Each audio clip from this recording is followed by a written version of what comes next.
Pledge of Allegiance. Oh, Reese isn't here. Ryan, you want to do it for us? Thank you. Please stand for the Pledge of Allegiance. I pledge allegiance to the flag of the United States of America and to the republic for which it stands, one nation, under God, indivisible, with liberty and justice for all. Please stay standing for the national anthem.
You may be seated.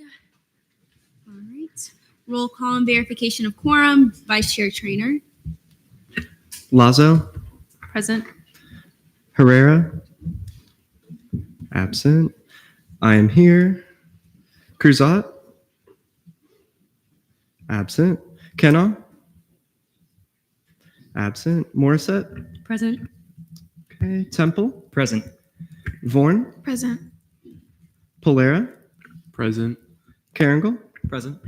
Daedalus, absent. DeCara, Present. Butler, Present. Campbell,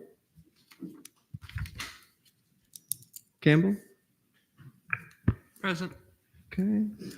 Lazier is excused. Fintel, absent. Hamid, Present. okay. Moore, absent. Rose, absent. Whitson, Here.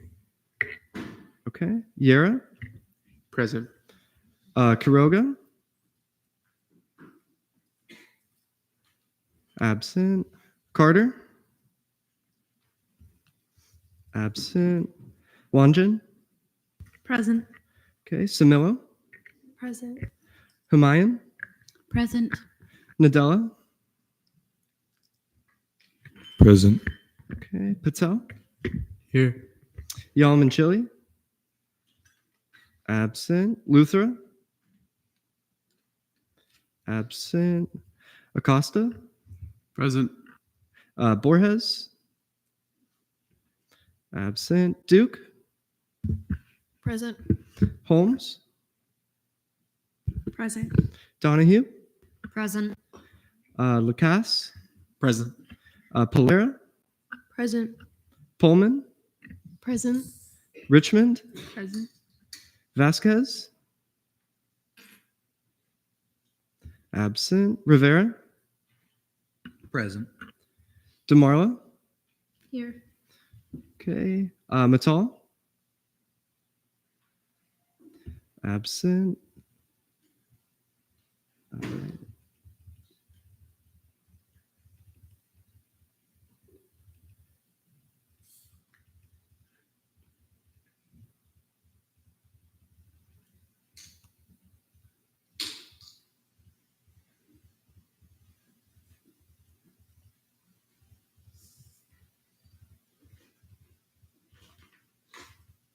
All right, with a vote count of 28 to 43, quorum is verified.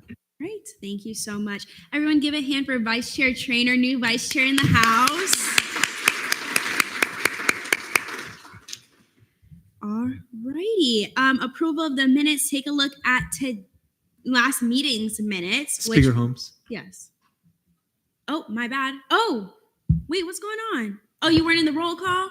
Oh, they're new. They're new. So, Hashmi, I got it. Wait. Present. Okay. Oh, I got it right. Okay. What's your last? Torres? Torres. Yes. Okay. Torres and Hashmi. All right. So what is the new quorum? New quorum is 30 out of 43. Perfect. Awesome. Thank you so much. All righty. Let's see. I'm like scrolling the whole thing. Okay. Take a look at last meeting's minutes, which was 2 weeks ago. Yes, on the 19th. And I'll take a motion. Hamid. Motion to approve last meeting's minutes. There's been a motion to approve last meeting's minutes. Are there any objections? Seeing none, take a look at today's agenda. I'll take a motion. Temple. Move to approve tonight's agenda. There's been a motion to approve tonight's agenda. Are there any objections? Seeing none, tonight's agenda stands approved. Open forum. Are our guests via Teams?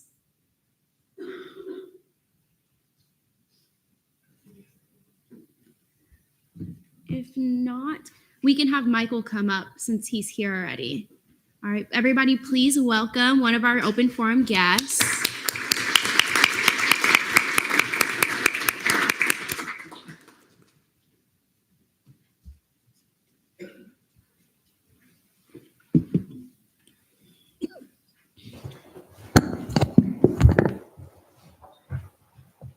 Good evening, ladies and gentlemen, and thank you for this opportunity to speak to you tonight for something that I feel very, very strongly about.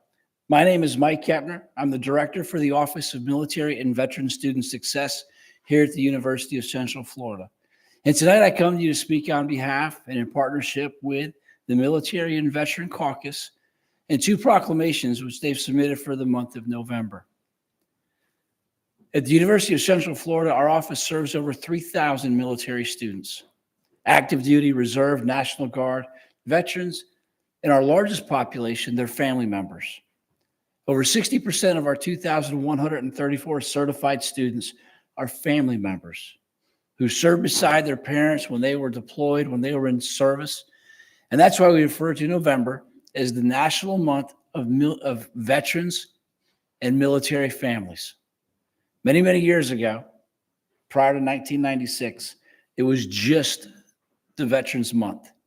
Beginning in 1996, we renamed it to the Veterans and Military Family Month to support all those who took part in defending our nation. This is a time we celebrate those brave service members who chose to wear the uniform and their family members, like my son, who stood there beside them, welcomed them home, and kept the house warm while they were gone. These proclamations that you will see tonight are an excellent opportunity for the University of Central Florida to continue our commitment to the military community here in Central Florida. This is an opportunity for this august body to show our support and the military community that over the last 16 months, we have taken great strides to build. As I stated earlier, over 3,000 military students, over 2,100 students using VA educational benefits. That number of students using VA educational benefits makes the University of Central Florida the largest public university in the state of Florida for students using VA benefits, 27th largest in the country. You wouldn't know it by walking across campus, but everywhere you look, there's a military student. And this month is our opportunity to celebrate them. When I started 15 months ago, my charge from Dr. Cartwright was to build the military community. He looked at me and said, Mike, I want to be the most military inclusive university, not just in Florida, but in the country. And that's what we're striving to do. And in partnership with the Military and Veteran Caucus, which is an incredible new organization that I am thankful this body was able to stand up and approve. because with their partnership and their collaboration, we're one of a very small number of universities in this country that have such a caucus. And working in partnership, we will be able to create a community that will go on to benefit our military students. This semester, fall of 2023, as I said, we certified 2,134 students. As many colleges and the deans you talk to and the registrar's office and the admissions folks all panic over enrollment numbers. Our year over number is plus 300 from the fall of 22 until today. We certified 300 additional students. So the military families and those veterans know that the University of Central Florida is a great place to take classes and earn their degrees. And a large part of that is due to you approving organizations like the Military and Veteran Caucus. I'm here tonight to voice my support for that group and the proclamations they've put in front of you. As I said, we are building something special here at the University of Central Florida. Over the last 16 months, in addition to creating the Military and Veteran Caucus, we have rebranded and renovated what used to be called the VARC, the Veterans Academic Resource Center. And now we've created the Military and Veteran Student Success Center, focused like much of the university on student success. We've gone away from focusing just on certification, and today we talk about enrollment to employment, an area where the Veterans Caucus is going to help us as we create new programming and new ideas to bring those military students onto campus in a more beneficial and inclusive way. The Military and Veteran Caucus has already started making an impact. They've got great ideas. And tonight they bring these proclamations forth, and I would ask for your support in those, because those proclamations will go to show the military students of this campus and this community and this state the heart of the University of Central Florida and how we support those who have supported us. It is an honor to stand here tonight. I was telling Madison, I never thought I'd be standing in front of the Student Senate. It is an absolute honor to be standing here tonight in front of you. It is a privilege to ask for your support for these two proclamations, because your support shows the community support and the campus support. These proclamations continue to showcase the University of Central Florida and highlight us as a world-class university who is building something that nobody else can touch. Ladies and gentlemen, I thank you for your time. I thank you for the opportunity to speak in front of you tonight, Madam President. And I truly, truly would ask you to consider these proclamations and support them so that we can celebrate November as the month of veteran and military families. Thank you so much.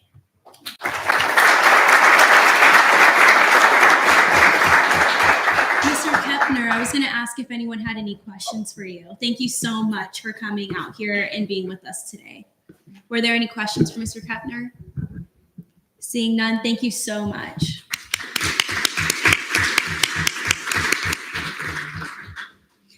Next up, we have the Dean and Associate Dean of the College of Sciences with us via Teams.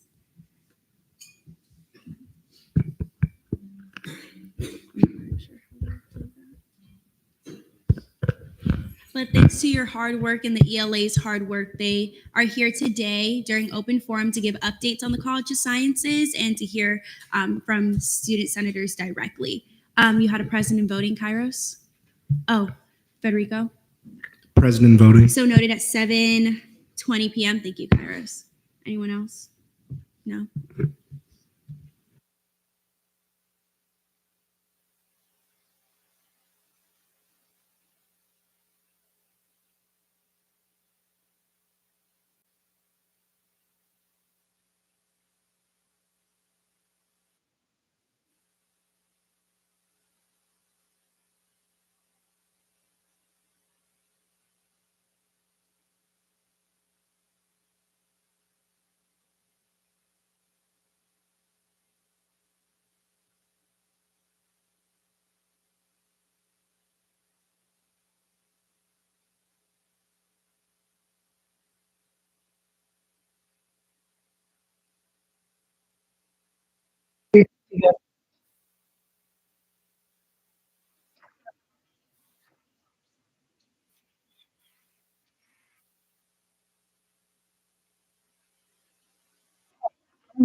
Student success is our top.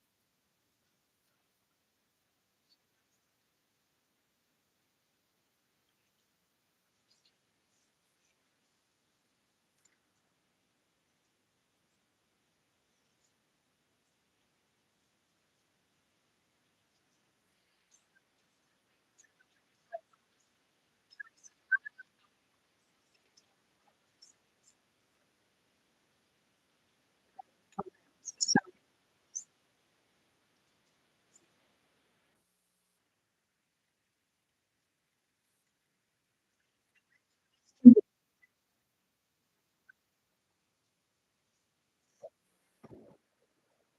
I'll allow for hands. We can just discuss some of the initiatives that were brought up. Laurel, do you want to bring anything up?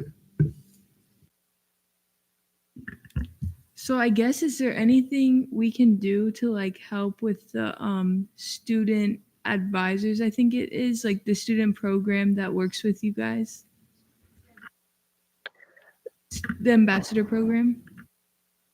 the ambassador. So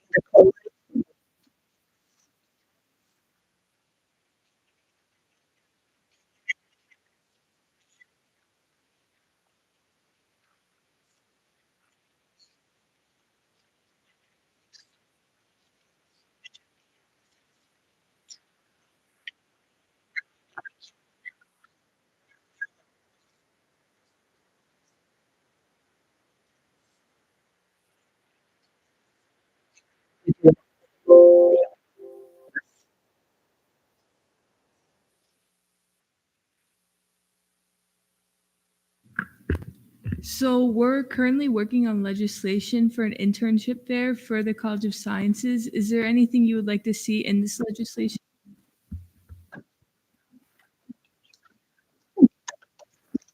that would be awesome.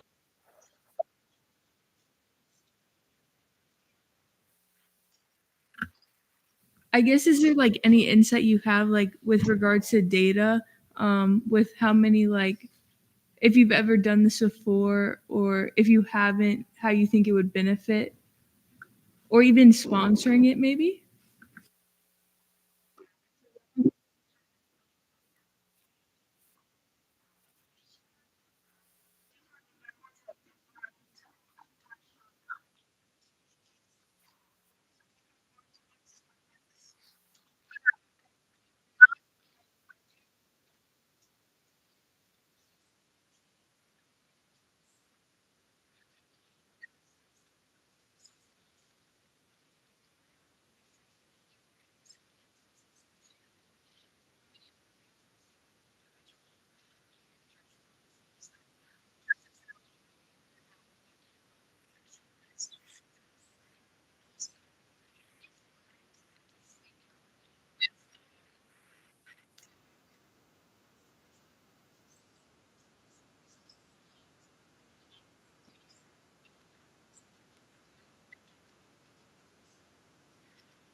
I guess did any other senators who worked on the legislation want to speak or I can speak to it?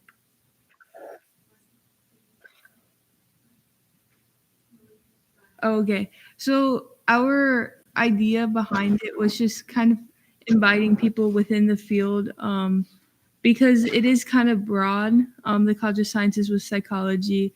So just making it more focused within the College of Sciences because oftentimes affairs are more geared towards business or engineering. So having like people in the psychology field and the law field and like the political sphere and inviting them. But we will definitely be reaching out to career services. So thank you so much for the insight.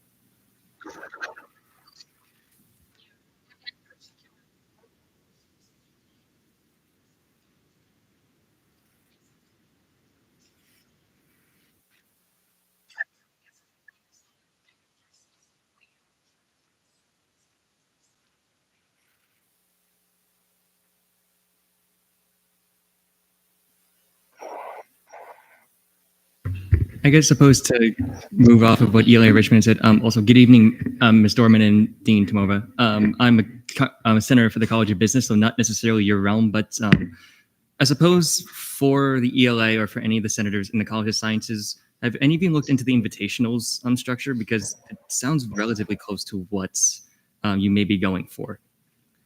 For context, the invitational is a College of Business-oriented internship and job fair.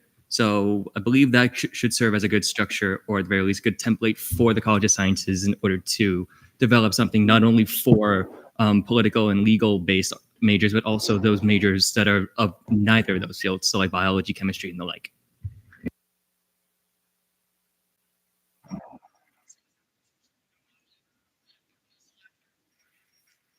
Yeah, I think that was the idea. Were there any other questions for the Dean and Associate Dean, Ile Pullman? Hi, thank you so much for being here. So during our meeting with the College of Sciences, we talked about the in-person classes and online class structure. So we were just wondering if there was an update with that balance and how the task force is going.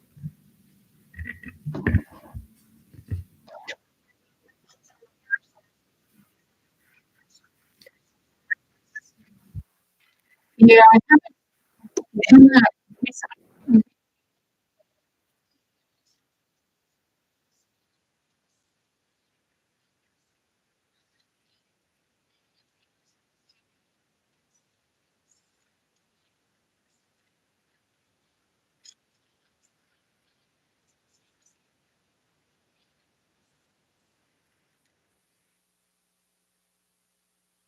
There was a task force that I think we touched on about figuring out how like to schedule courses, and we are just wondering. I think one of y'all sits in on it, right?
Are there any more questions for the Dean and Associate Dean?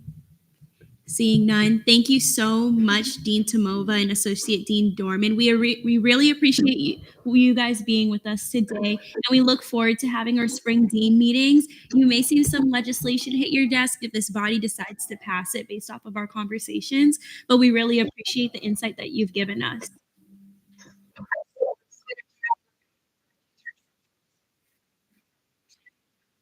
Of course, thank you so much. Have a great rest of your evening.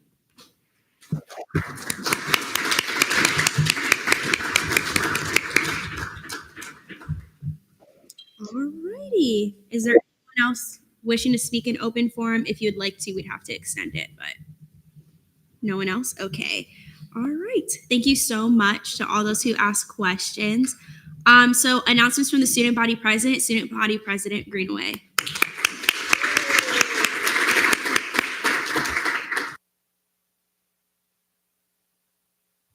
Hi, Senate. I hope everyone is doing well as we're getting closer towards the end of the semester. Make sure y'all are taking care of yourselves. I hope everyone had a great homecoming week last week. The homecoming board did a great job on putting on those events for our students. I'm not sure if y'all saw, we just posted it today, but Day of the Capitol applications are officially open. So they close on November 17th. And everyone is required to apply. If you want to attend, please make sure to share that out, not just within student government, but anyone can go. So please share that out with your constituents, anyone that might be interested in participating in that.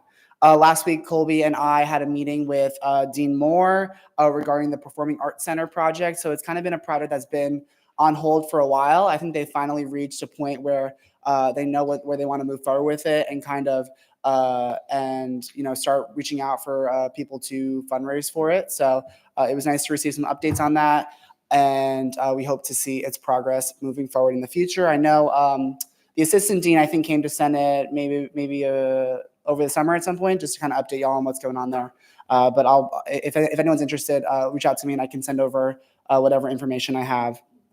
And then finally, the Board of Governors meeting will be here at UCF next week. So I just want y'all to be aware of that. The Board of Governors oversees all of the boards of trustees. So they will be here having their meeting on campus next week. So that is all from me. Are there any questions for President Greenaway? No, thank you.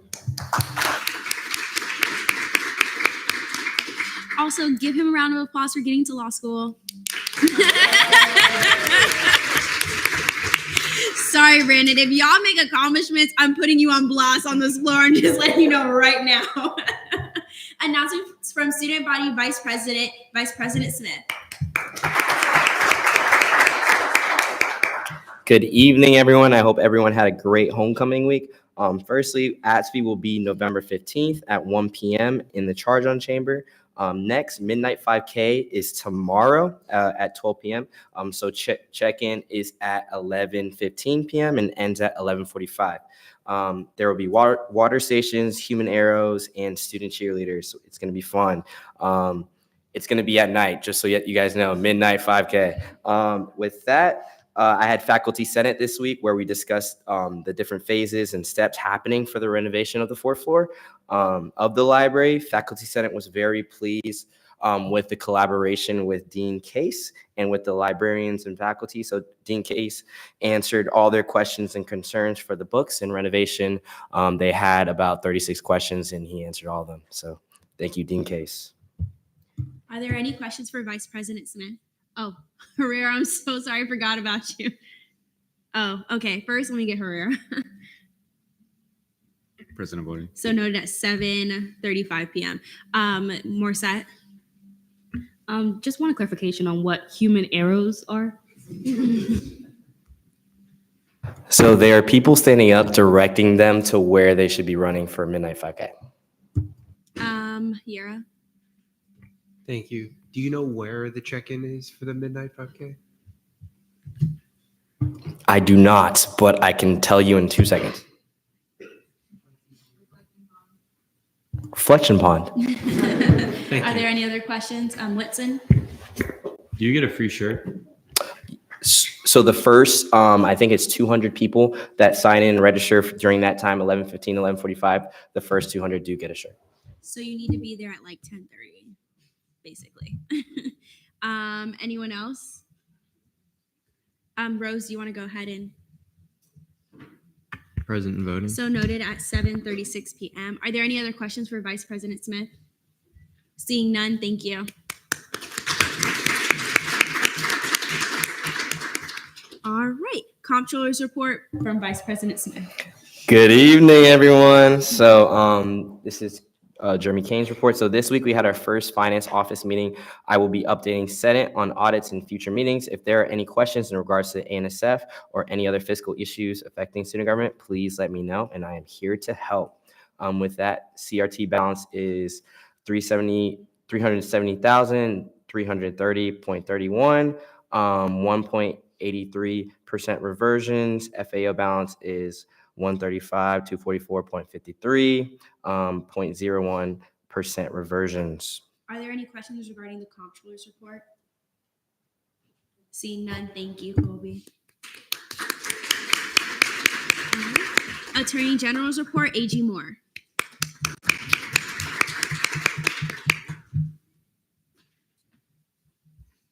Good evening, Senate. This week I did the first of the month revisions. Oh, sorry about that. Scared me. I did the first of the month revisions and I added in Bill 5502 into Title 8, the Finance Code. I am going to add in next week 5501. And if you have any recommendations for legislation with fixing the Sergeant at Arms process, I know some people had some concerns. Feel free to reach out to me about that.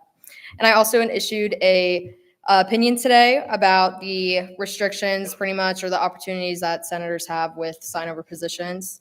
It is the opinion of the Office of the Attorney General that temporary sign-overs cannot hold officer positions and they cannot be ORS or LJR representatives. This came from Statute 307.4, restrictions on the sign-over designee. Point A, sign-over designees may retain the committee membership of the original senator, but will not retain any officer or ORS LJR committee representative position within the student body senate. And that's how I got to that conclusion. It was pretty clear and point on to me. If you have any questions or concerns, let me know.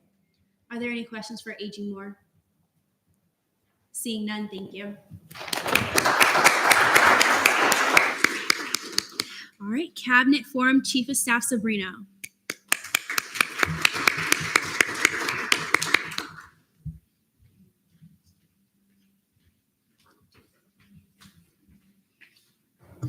Hi, everyone. Good evening. Really quickly, I just wanted to say thank you to everyone who was super supportive last week to both me and Sierra. It was a really great time being on court and just seeing everyone being so supportive was really nice to see. So thank you. And then really quickly for my report. So our new SG flyers are here. So let's give a round of applause for Anna. So she designed them. They look really great. I put them around the office. So there's some on the tables, at the front desk. I'm also going to deliver them to OSI and a bunch of other offices next week. So just look out for those. And then if any of you are tabling soon and would like to use those flyers, just let me know. We ordered a small amount for now, just because we wanted to see if we could run out first before buying more. So if you need some, they're on me. So just let me know to give it to you. And then I also finished the master contact list. So I linked it in the minutes. I don't know if it's going to work, but if it doesn't, it's in the general file. So just go and look there if you ever need to reference it to do emails or anything. But that is it for me. Awesome. Are there any questions for Chief of Staff Sabrino? Seeing none, thank you. Welcome.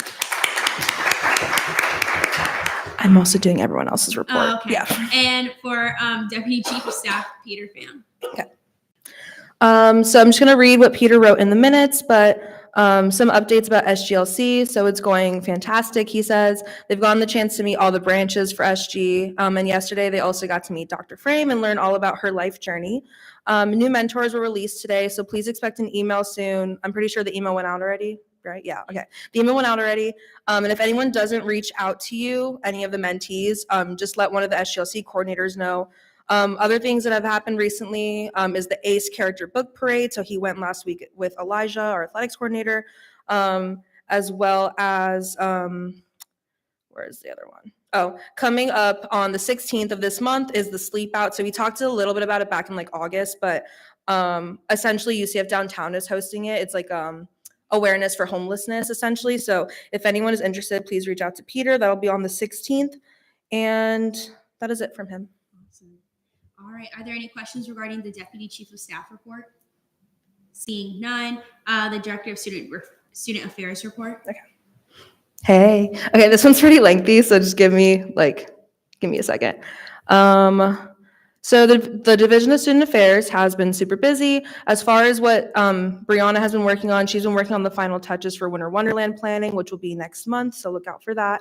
Additionally, she planned the Donut Stress event, which will be happening December 4th during finals week in Trevor Colburn Hall, 213, to give students donuts and a place to de-stress. And she's also planning an event with Care Services to provide students free lunch at 63 South during National Hunger and Homelessness Awareness Week. And she's also been working with Adam Meyer and our comms team to post highlighting SAS resources on campus. In the month of October, the division has had many events and fun things going on.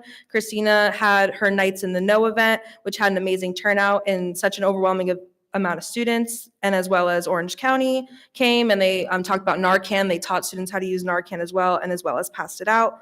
Christina also did a collaboration with PD for Coppa Cupcake.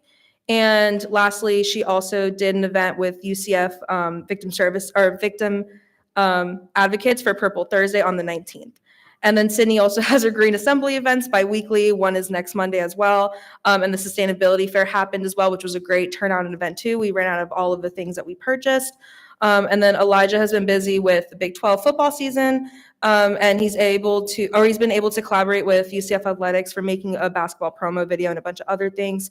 And Brooke was able to host a collaborative event with UCF Dems to host Florida Senator Pizzo for a town hall last week. And then for her final point, she says, as we approach closing out the fall semester, we have more events and things going on within the division. We have the Midnight 5K, which Colby talked about. Our next Homegate SG Tailgate, Green Assembly on next Monday, Downtown Day, November 13th, Beware of Burnout, November 28th, Coffee Break, November 29th, and Winter Wonderland, November 30th. And if you have any questions at all, please feel free to reach out to Brianna. I'm done. Are there any questions regarding the Director of Student Affairs report? Seeing none, thank you, Jen. Director of Communications, Director Martinez. There you go. I didn't have No, it's on. Hey, I didn't put my name, but it's Moira. For those of you who don't know me, Martinez is my last name. But hello, Senate.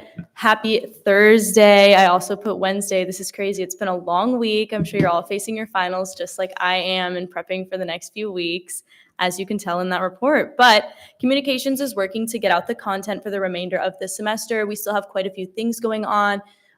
So keep reposting. You guys have been so amazing at that, and that is so supportive of each other. So I've really been loving that. So continue to repost everything that you do see. And not only for student government, but for those who are not in student government more so. The last day for requests for comms to be submitted from the legislative branch will be this coming Monday, November 6th. So if you do have anything to put through your branch heads, then go ahead and do so that way by give them a little bit of time. So maybe Friday would be awesome for you guys to get them through by Monday. And then the insights for this semester, just kind of as a recap for our Instagram, the Instagram reach is up 109%. The engagement is up 86.9%. And our following is at 23,154. That's all from me. Awesome. I told y'all that date was coming up. I tried to tell you.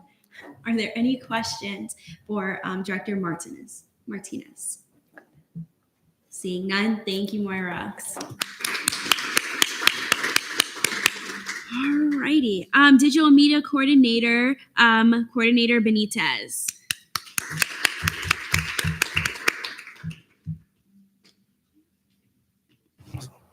Everyone can hear me? Hello, Senate.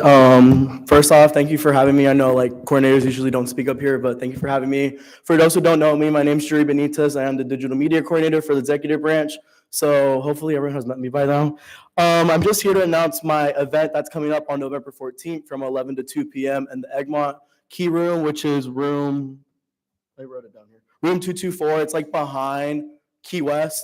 Night Shot's basically an opportunity for all UCF students to get a headshot from me. So to all of those who didn't attend the headshot opportunity that I gave to Senate, you guys are more than welcome to come to that, and I'll work with Brody to get that uploaded to the website. So yeah, and then any questions?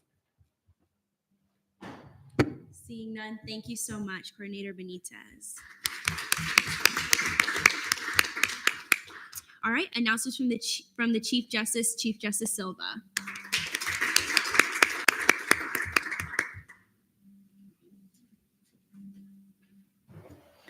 All right, good evening, Senate. Today we had a productive downtown dean meeting in which we discussed current and future initiatives between our branch and the downtown campus. Big shout out to ELA Richmond for coordinating this meeting and including the judicial branch in this initiative. Laurel is an amazing person. Round 3 SGLC mentees have been sent out, as you guys heard earlier on. Let external assistant Rivera know if they don't reach out soon, and please fill out the mentor feedback form. All right. Are there any questions for Chief Justice Silva? Seeing none. And also congratulate her on 163 on her LSAT.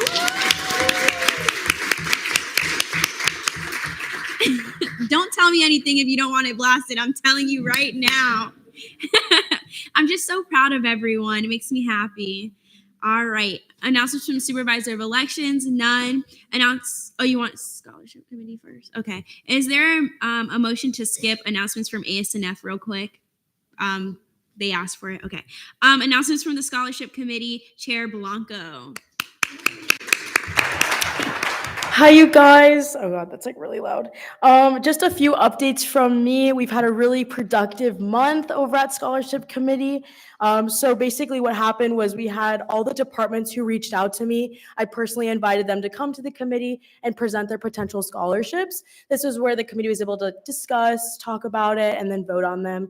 It was really special to have them come in because they were able to express how much gratitude they do have for the funding that's student government does delegate for these departments and how it really impacts their student engagement. So that was really awesome. And then we also just had a meeting where we were able to debrief a lot of the information and statistics from our fall scholarships, as most of them are now closed. And I can proudly say that we've had record-breaking numbers in terms of applications and qualified applicants, which is so exciting. So thank you to everyone who spread the word. And yeah, we'll have one more meeting before Thanksgiving break to go ahead and approve for spring. So we're very excited. Awesome. Are there any questions for Chair Blanco? Seeing none, thank you. Is there a motion to return to announcements from the Activity and Service Fee Committee Chair? All right, you're up, Chair McClellan. Thank you. Of course, Brody's gone as soon as I'm up here. I have a presentation that I wanted him to pull up. Okay, could you go into the drive under committee resources? There's a ASF presentation in there. No, in the Teams drive files. Budget committee one.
Sorry for the delay, everybody.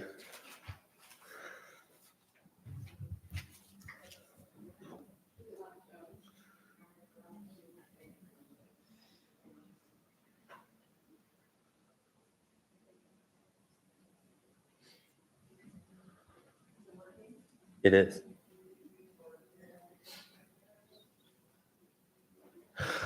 Okay, everybody. Hello, my name is Ryan. I think you all know me by now. I am the current budget chair, and I wanted to go over at this point in time and go over a little bit in more detail what the budget committee has been doing and everything about what we're dealing with this year and what you guys are going to be seeing in February.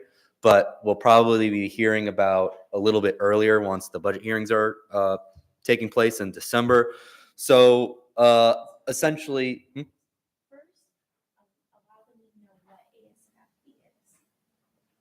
sure. Okay, so and that's what this is. This is for. So I guess we could do if we can move to the next slide, please. So essentially, the activity and service fee is $11.67 per credit hour per student, and it is something that you pay out of in tuition. So when you pay for a tuition credit hour, this is included. There's other fees in there too, but this is ours. And this is what we use to fund all the departments and agencies. So student government's funded through this, OSI and all the agencies under there, like Knight, Court, Volunteer UCF, CAB, Homecoming, all that good stuff, MSC. And then we also have the Student Union and the Rec Center, all funded through these $11.67 per credit hour per student. And what you saw on the other slide is what's new to this year. So this year we have two different pots that we're working with instead of just one budget. We get one number and we're budgeting off of that number. And I'll go a little bit more into that later, but essentially we have a reoccurring budget, and that's what this $11.67 per student per credit hour is going to be. It's just that times across, and that's going to be this. And traditionally what we would use to get our budget would be this plus what we didn't spend last year plus a few other considerations. But this year we're just doing straight. This is how many students we have. This is how many. And if you're a student and you're an online student, you don't pay the activity and service fee. Since you are online, you don't get to use a lot of the resources that you would be paying for that. So this is just for in-person, normal, traditional students. Could we go to the next slide, please? This non-reoccurring budget is kind of a new. This is a new pot that we're going to be dealing with. This is This is the actuals versus projections. So let's say we project this many students, right? That tells us how much we're going to be getting. That is a projection, so there's differences. And sometimes the difference is greater and we get a little bit more, and traditionally that has not been accounted for the best. And we are doing so better now. So now we have a non-reoccurring budget for differences in the projections and the actuals. This includes funds that were allocated and unspent in the previous years and fees collected in excess of projections. And these, because they're non-reoccurring, it's funny, they're non-reoccurring, but they're every year we'll have a non-recurring amount, but it's different. And sometimes we may not have it, but this is only for one-time expenses, long-term budget stabilization, facility planning and needs. This is what this new pot is going to be. You could just skip 3 slides, honestly. This presentation, by the way, was something that was presented by Dr. Frame in upper administration to the budget committee, kind of just as like an orientation. This is what we're working with and such. I'm going to give you the rundown for the most part. And for the reoccurring and non-reoccurring, these are the amounts that we are going to be working with this year. This is the 24-25 fiscal year budget. If you were unaware, the 23-24 fiscal year budget is $18.2 million. So you could see that this certainly looks like a lot more than that. However, that is not the case. One of the slides that I skipped over, because I can just mention it to you now, is minimum wage increases. Enrollment and credit hours, is kind of stabilizing at what it is now, but we also have deferred maintenance, and then there's utilities, salaries. There's a lot of fixed costs that go up year to year and eats into this. Well, if you look at it, it looks like it's $600,000 more out of the reoccurring budget, but honestly, that's not all to be able to be allocated to programming, unfortunately. And we do have about $28 million of deferred maintenance that we are considering right now that has to be paid over the next 10 years. But that's not really too much of a worry. We have ways of funding that. Primarily, we're going to be using a bulk of the non-reoccurring, because this non-reoccurring amount is high because it's the first year. This is non-reoccurring that has accumulated over the past 10 years. The non-reoccurring budget that we are going to be looking at year to year going forward is probably $500,000.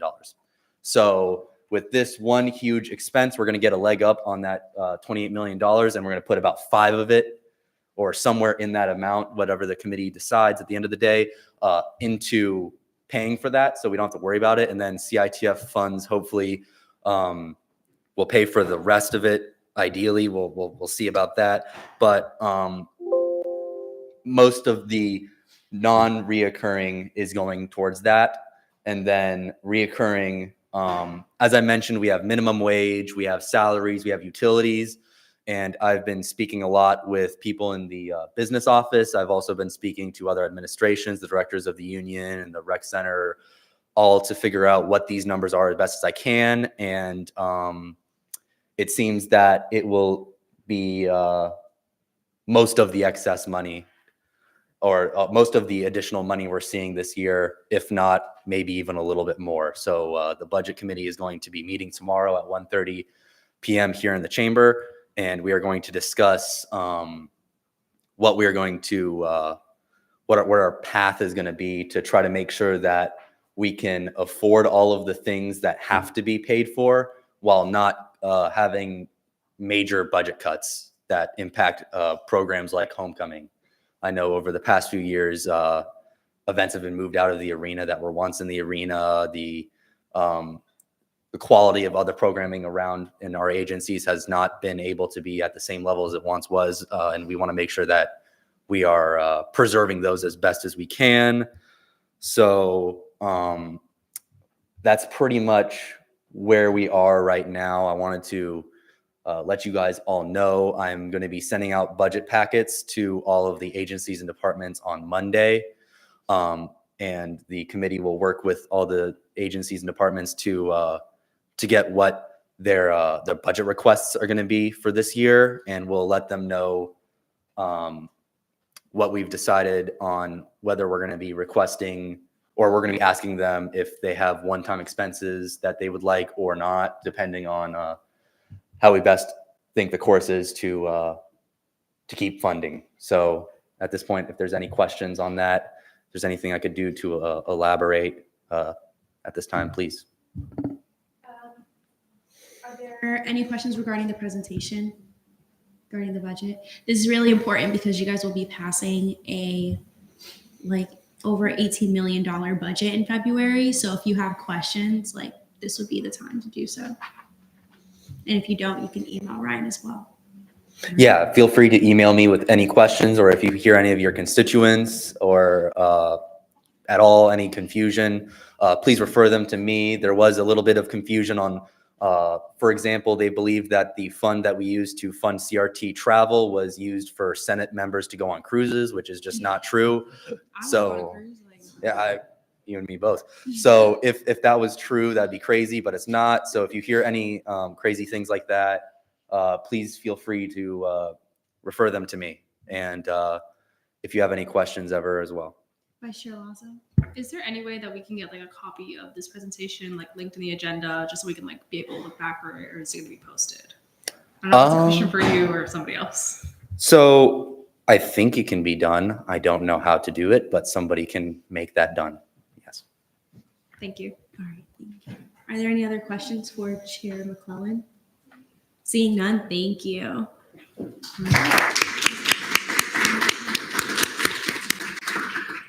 All right. Is there a motion to go to my announcements? All right.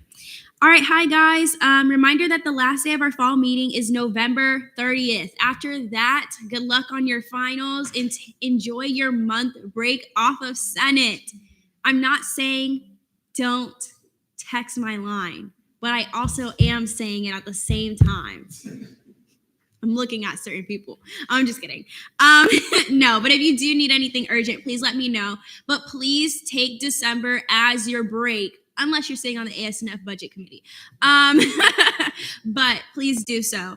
It's really important sometimes to take a step back. I know it's super exciting being in Senate and passing legislation and carrying out our initiatives, but we're all students, and sometimes we just need to step back, enjoy our families or our friends, and just, recollect ourselves so we can come in with a fresh mind and new ideas. Also, Senate is canceled for next Thursday, the 9th, and Thursday, the 23rd, mostly because it is fall break. I'm going to say fall break because not everybody celebrates Thanksgiving. So that's happening on the week of the 23rd. And then the student union is closing early next week. And the reason why I'm not doing a special session is because I know a lot of us, thank God I'm not a woman in STEM, but most of us are having midterms and finals, and I know you guys are probably like scrambling to prepare for those, and I really don't want to try to look for a special session day where you're like sweating over your exams. So I'm just going to go ahead and have Senate leadership take care of the fiscal legislation. I'm going to avoid seeing like really important legislation just because I think that all of our opinions on like internal bills and proclamations and things like that is really important. So taking care of the fiscal bills is going to be less of a hassle compared to that. Pro Tempore DeMarlo will be meeting with fiscal leadership regarding anything fiscal, the fiscal bills and things, so we can make sure that that's what we see and to make sure that everything's on timeline, because those are the things that directly and immediately affect students. So we'll be possibly seeing those, and that will be Senate Exec Monday at 6 p.m. Tentatively. So obviously I will be posting at least 24 hours in advance because it has to be posted on the website, but you will know this is your verbal notice that a Senate exec meeting will be held. So if you count towards quorum, I'm going to expect you to be there. If you can't be there, please just let me know. We will only be having Senate exec if I announce we're having Senate exec. So if you're a vice chair or chair of a committee, just keep on the lookout for that. And then Senators of the Month. Y'all, it is so hard because I was just telling Akila, like, I really want to choose like 5 people and it's so difficult. But you already see it on the agenda, but drum roll, please. So this one is not here, but Paige Fintel, and I'm going to read why Paige got this Senator of the Month. It's in recognition of her diligence and exceptional work for the LGBTQ+ workshop, as well as representing numerous fiscal bills on the Senate floor. Her dedication to the student body has not only created inclusive spaces for students, but has propelled students' academic and career-based efforts. So give a round of applause for Paige. And next we have Lisi Bourne. This is in recognition of her spearheading the Women's Caucus unexpectedly and making the caucus unique in its makeup. Women's Caucus is an inclusive space for all women, and its health fair planning and execution was evidence of this. So give a round of applause for Chair Bourne. If you're thinking, why haven't I got Senator of the Month?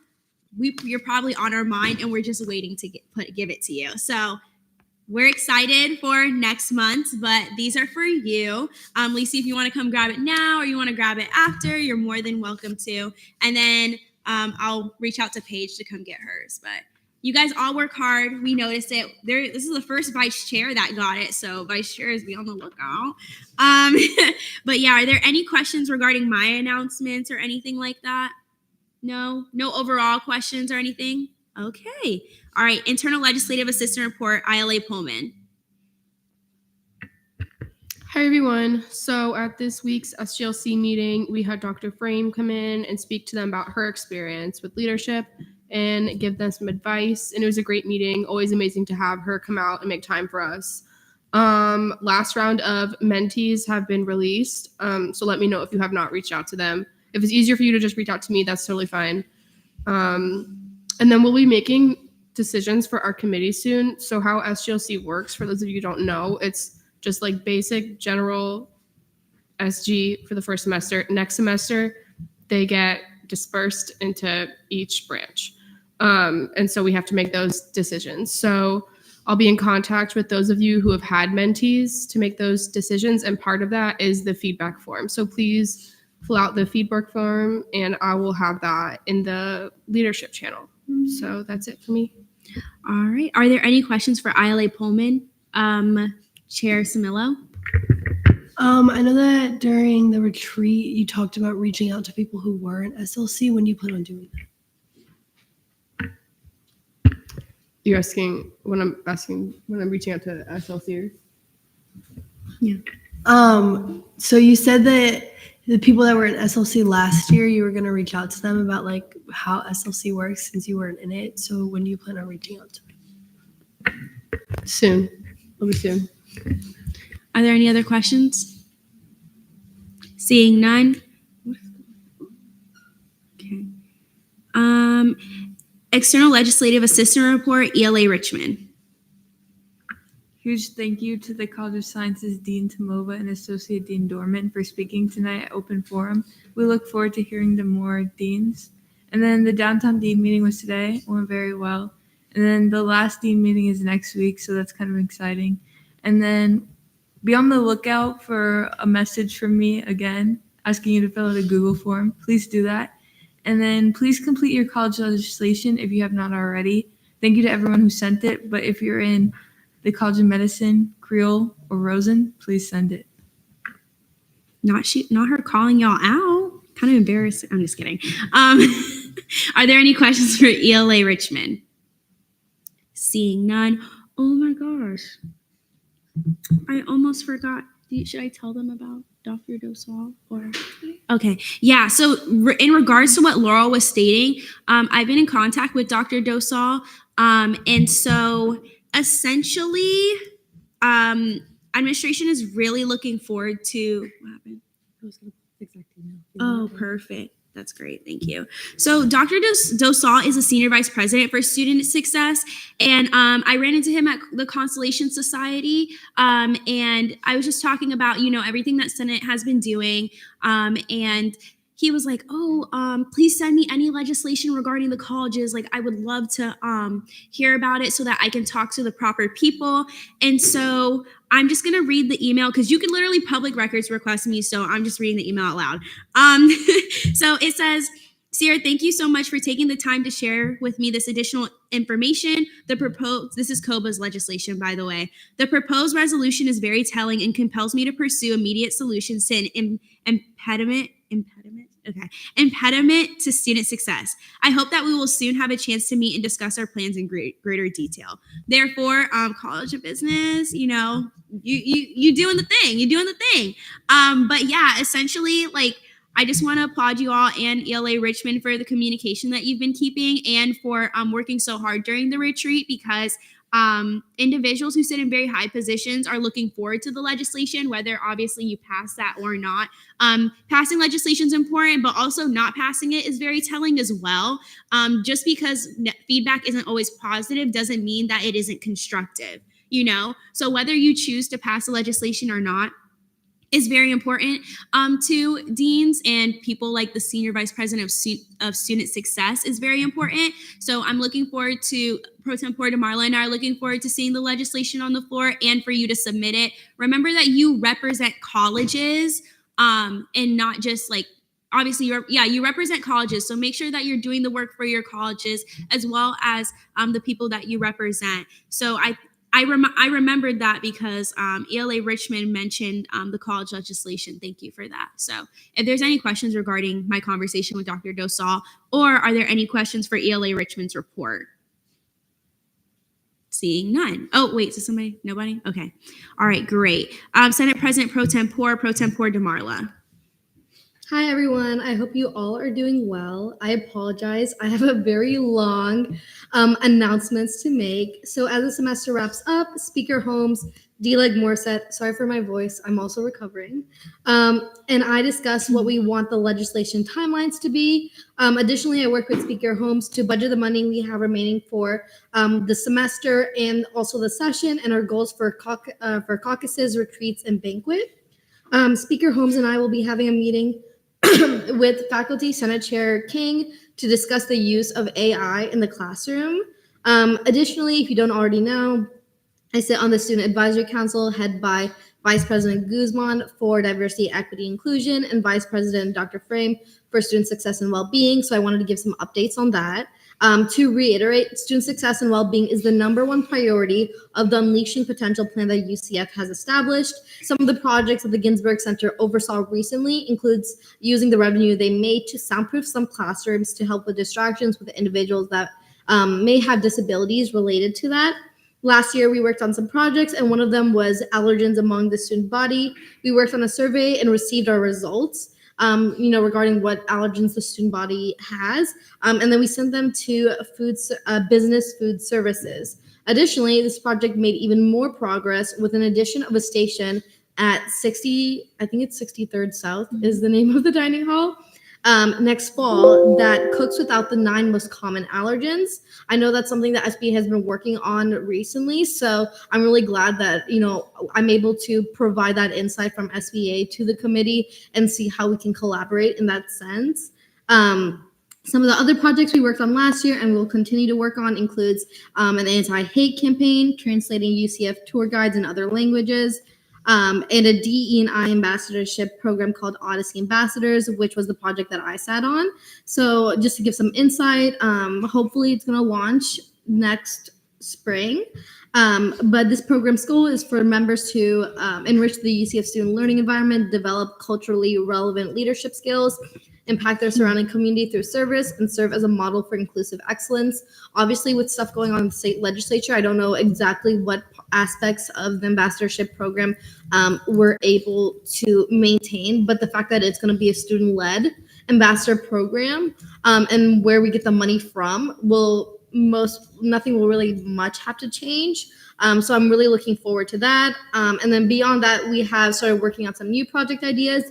We'll be looking at STEM labs that lack accessibility and a lack of spaces on campus for service dogs to relieve themselves, and then other SAS difficulties that students face. We'll be looking at expanding the services of the Career Center for grad students that need help with their CVs, not just their resumes, just because that's not something that they offer yet. And then a comprehensive inclusion calendar highlighting any cultural LGBTQ+ and more events happening on campus that I believe will be beneficial to the caucuses and encourage more collaboration among different entities across campus. One thing that I want to add that I forgot to mention in my announcements is that UCF has if you search like UCF reports on Google, there's a place under the Office of Student Rights and Responsibilities that you can file a report, because some of the things we heard is that students feel that they don't have a place to talk about any issue, and then also receive like updates on how we've been addressing them. So that file a report is always going to be there for students. Additionally, there's a UCF integrity line, and I worked with Dr. Frame explained this, that, while it does have its own purpose, any complaint through the UCF integrity line will be addressed. So if you have any concerns, I encourage you to explore those avenues regarding whether it's with a professor or certain, experiences here on campus. And then if you ever have any concerns that you think the Student Advisory Council should work on, please bring them up to me so then I can talk about it at our next meeting. Are there any questions for Pro Tempore Marla? I had one mostly for them. I'm not going to be here, but for individuals who will be here next year, how do they get involved with the Student Advisory Council in the future? Yes, so the Student Advisory Council is an amazing council to join. The applications will open either in August and September of each starting school year. And then the committee will be established in October with their first meeting being within that same month. Awesome, great. Are there any questions for Pro Tempore Marla? Seeing none. Deputy Pro Tempore of Legislative Affairs Report, D-Leg Morissette. Oh. I will read it. Sorry, Danny is sick. So she wrote here that she apologizes if she sounds weird, but she's feeling really ill. So I told her, go home, take care of yourself. Something's going around, so stay safe, y'all. We will be seeing many pieces of legislation tonight and next week, so prepare yourselves. It's probably going to be a bunch of long Senate meetings. As the fall semester comes to a close, please have all legislation to our office by Tuesday, 5 p.m. That is sending it to both D-Leg, Danny, and I. And that is the hard deadline, and nothing will be accepted after the fact. All right. Are there any questions regarding D-Leg Morissette's report? Wanjin? I was just curious what the reason is for that deadline being Tuesday at 5 p.m. rather than the day before, like Senate Rule 5 usually implies. I didn't make that choice. You can email D-Leg Morissette if you have any questions, any further questions regarding that. Are there any other questions?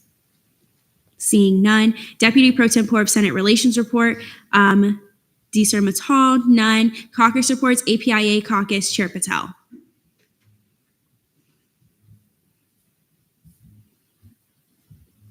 Okay, so on January 28th, we'll be having a event called the 5K Run for Relief, where we'll be raising money for UNICEF to support aid for children in the Israel-Palestine conflict.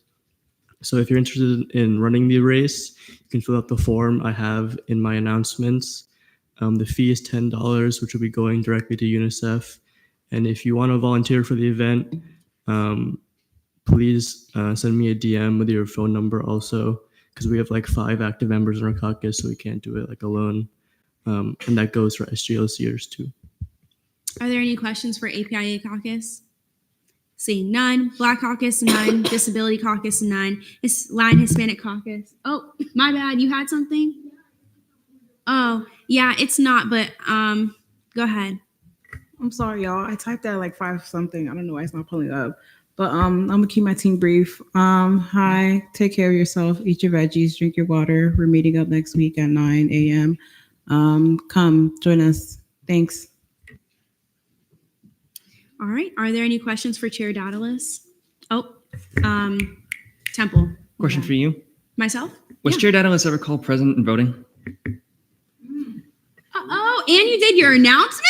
Leave. Wait, when did you get here? Oh, so you said you said present? Did you say present though? Present and voting at 8:17 p.m. Oh my goodness. When y'all come, you have to raise your hand and tell me. No, he's not checking for you. You gotta tell him. Up to your discretion if you want to change that, but okay. You want to go ahead and edit. Relax on him. He's new here. He's new in that position. Don't come for him. All right. Thank you, Temple. Is there any other questions? Seeing none. Okay, great. Line Hispanic Caucus, Chair DeCara. Sorry. No, there was no meeting this week. I'm also recovering from being sick. Please RSVP if you do plan on going to the leadership summit thing tonight. I literally had Latino Student Success reach out to me about us going there. I know there's a few of the executive cabinet is going. I'm personally going. I'll send the flyer out again. You just fill out a few things, put your resume that you want to go. Like it is from 8:30 a.m. to 4:30 p.m. on a day that we do have Senate. But I do recommend going to it. It's a very cool event. It's a very good networking and meeting people. Specifically Hispanic and Latin. Like it talks about that. All students are available and all majors are open to joining. And then literally just before this, we did the cultural day held by MSC in the Key West ballroom.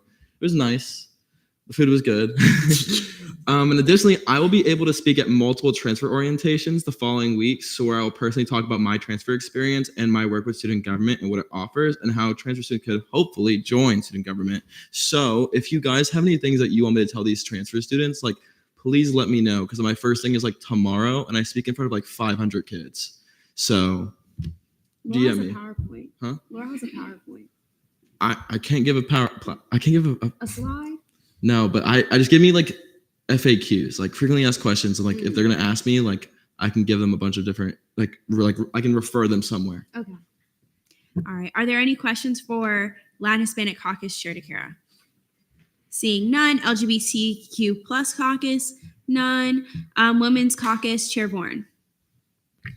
Hi, everyone. The Women's Health Fair was a huge success. Thank you so much to everyone that came and helped out. Y'all saved my life. It was a little crazy from behind the scenes, but from the students' perspectives, it was a lot of fun, which is good. My heart is so warm after the event, and I'm so excited for upcoming events for Women's Caucus. And we are also planning a safety walk next week on November 9th at 6 p.m. So contact me if you'd like to come. And the safety walk, we are just going to walk as SG agents around the campus to see what areas around campus are dimly lit so that we could later on talk to PD about getting more lighting or security in these areas. And a history fact from Law Colazo. On this day, Miss Queen Marie Antoinette was born in 1755 in Vienna, Austria. And just reminding y'all, she did not say, let them eat cake. Tea. Are there any questions for Women's Caucus? Daedalus. It's not a question, just more so of a plug. Progressive Black Men is having Walk a Mile in Her Shoes. So they're pretty much going to be walking in heels to raise awareness for domestic violence and all that. So it's the 8th. Yeah, it's the 8th at 12, I believe. I'll drop it in the group chat when I can find the flyer again. But yeah, if y'all want to come support them, cheer them on, grown men walking in heels, I don't know. I'll be there. Okay. Let's see. Oh, wait. Are there any other questions for Chairborne? Oh, yeah. Donahue. Since sometimes I know safety walks do have very particular dress codes, is there going to be a dress code for this one, or will it just be normal clothing that you'd wear to school? Whatever you're comfortable walking around with. We also will be meeting at Smoothie King ahead of time, so we can get smoothies and walk around and find dimly lit areas. All right, thank you. Sounds a little sus. Are there any other questions? Seeing none. Okay. Military and Veterans Caucus, Chair Colazo. Hello, everyone. So first, I want to thank the director of the Military and Veterans Student Success Center for coming to Open Forum. We look forward to working closely with the director on future initiatives. Last meeting, the caucus did invite the director to Open Forum, where he expressed his overwhelming support of the caucus and discussed some of the initiatives of the center. Today, you will see two proclamations on second reading as they were both adopted by SBA yesterday. The first proclamation, 5508, recognizes the week of November 6th through the 11th as Veterans Week. And the second proclamation, 5509, recognizes the month of November as National Veteran and Military Family Month. And then thank you to Chair DeCara for writing and introducing the proclamations on behalf of the caucus. And then lastly, you should have all received an Outlook invite for the Veteran Salute Ceremony on November 8th at 9 a.m. It's going to be happening on Memory Mall. So please scan the QR code on the invite to RSVP. Awesome. Are there any questions for Chair Colazo? Seeing none. Unfinished business, none. Fiscal Committee caucus time. Excuse me. None. Fiscal Committee report, CRT Committee Chair Samillo.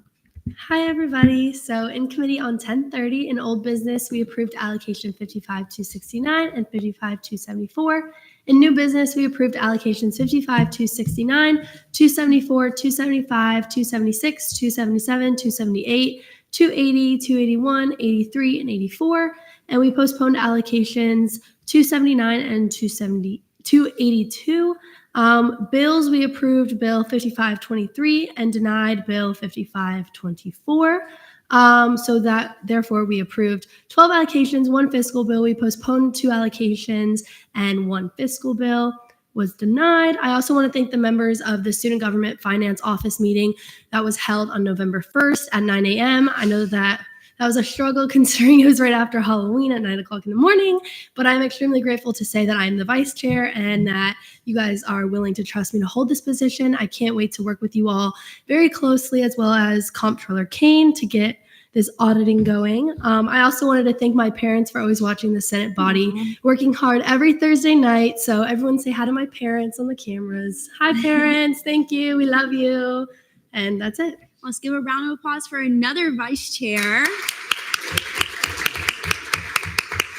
Are there any questions regarding the CRT report? Seeing none. FAO Committee, Chair Butler.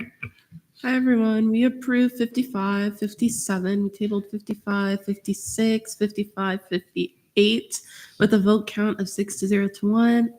Yeah, and bills, we approved 55, 21 and tabled 55, 22 with a vote count of 6-0 to 1. Are there any questions for Chair Butler? Seeing none. ORS Committee, Vice Chair Temple.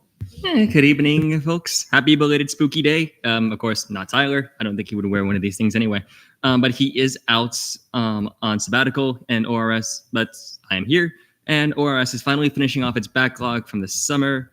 We only saw 3 post-funding reviews, one of which was voted that we voted to not sanction the RSO 3-0 to 1, and postpone the other 2 pending additional information from the from the other individuals.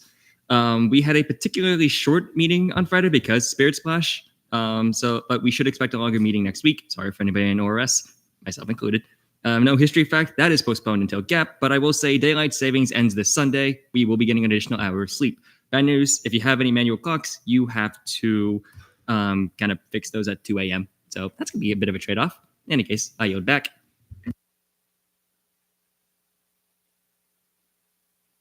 Are there any questions for Vice Chair Temple? Seeing none. All right. Here we go. The meat of the meeting. Okay. Good job, y'all. 8:26. Fiscal legislation. Notice of legislation on first reading. Bills. I hereby remand Fiscal Bill 5524, funding for Shabbat. I said it right. Shabbat Jewish Student Group to host Mega Shabbat in UCF Pegasus Ballroom on February 23rd, 2024 to FAO. Did I say Shabbat correctly? Okay, thank you. I hereby remand Fiscal Bill 5525, funding for Shabbat Jewish Student Group to host Passover 2024 at Shabbat on April 22nd, 2024. I hereby remand that to FAO.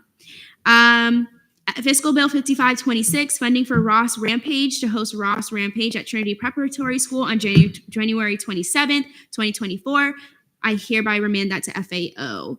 All right, notice of legislation on third reading. I'll take a motion. Kringle. Motion for 5-minute speeches, 5-minute questioning, 5-minute debate. Oh, 555, you said? Okay. There's been a motion for 5-minute questioning, 5-minute speeches, 5-minute questioning, and 5-minute debate. Are there any objections? Seeing none. All right, we are now there.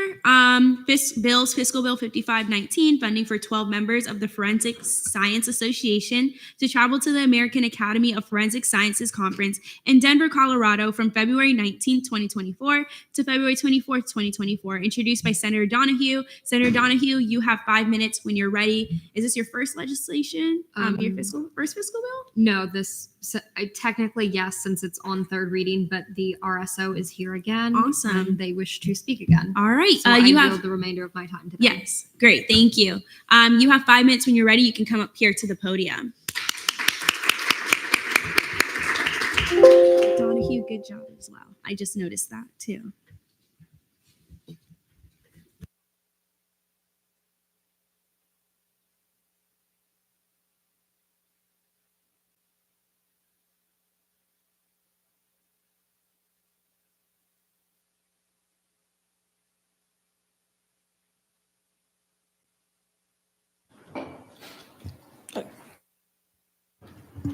Okay, cool.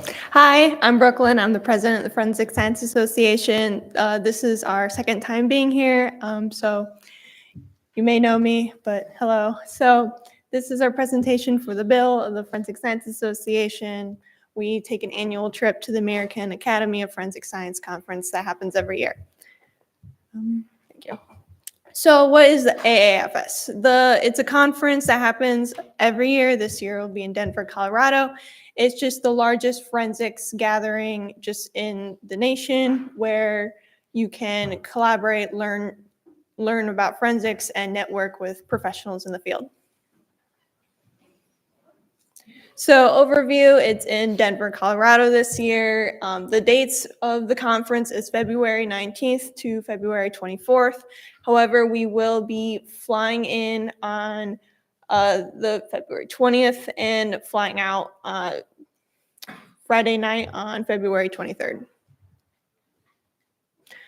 So the ticket registration, we are non-member students, so it's $275 currently. We should expect an increase after January 19th, but we aren't aware of what the current increase is, so we're just at $275, and we're hoping that we can get funding for that.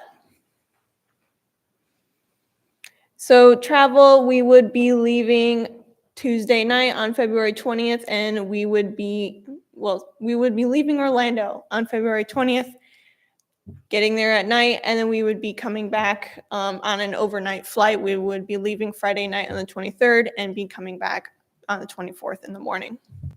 So that is our average ticket price that we found with our ideal flight was about $308.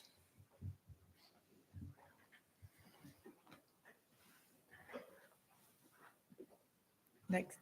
Thank you. My name is Lily. I'm the treasurer for the Forensic Science Association. This would be the hotel that we are attempting to stay at for 4 rooms for 12 individuals for 3 nights.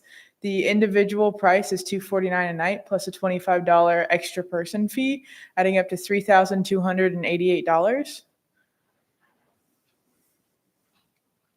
So this is the total cost breakdown of every cost that we have plus the tax associated with it for the it's four rooms.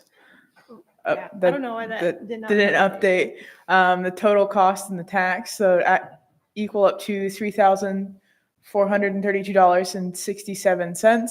The travel for the 12 individuals, the total cost of that would be $3,696.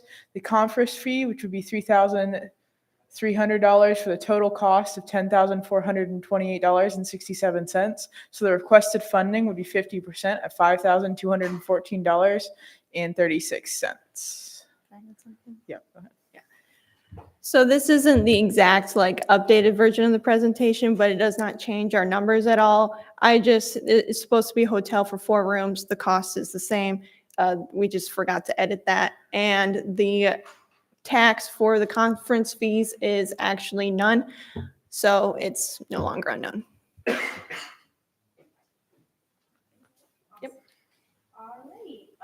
right. We are now in line for questioning. The numbers I will see as a technical, but are there any questions, Samilla? I know the last time you guys came, we went with the higher price for flights. Did you guys still want to keep that for the higher prices, just in case it does fluctuate from now until you guys get funding? Yes, for now. The tickets constantly fluctuate. All right, thank you. Any other questions? If not, I'll take a motion since this is 3rd reading. Samilla? Just that Temple is changing it. So I'll see it as a technical. No, not to change it. Oh, that was it. Not to change it? Okay. Well.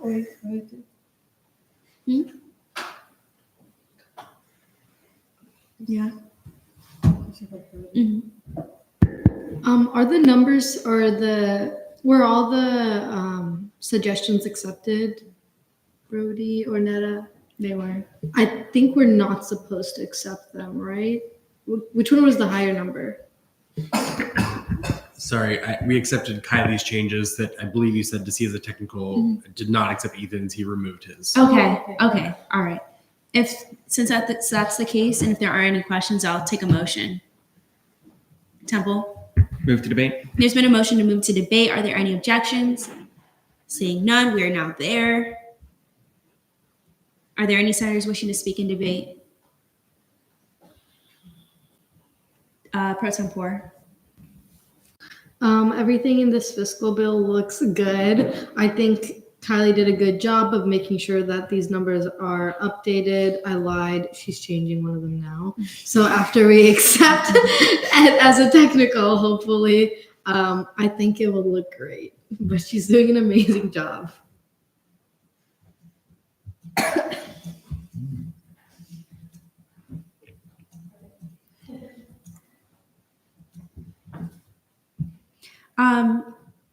Temple, is the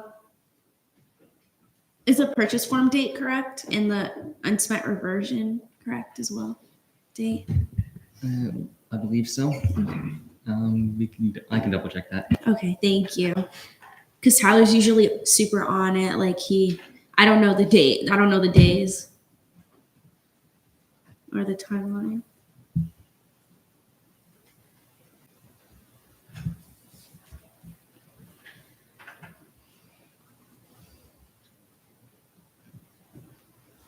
It's good. Thank you so much. All right. I will see that as a technical. I'll see those as a technical, Samillo. I'll take a motion. Temple? Mayor T? You may. Bill looks good. Sorry for almost screwing up the numbers again. But beyond that, yeah, let's send them off to, Colorado? Yeah, move to vote on this fiscal bill. All right, there's been a motion to vote on Fiscal Bill 5519. Are there any objections? Seeing none, we are now there.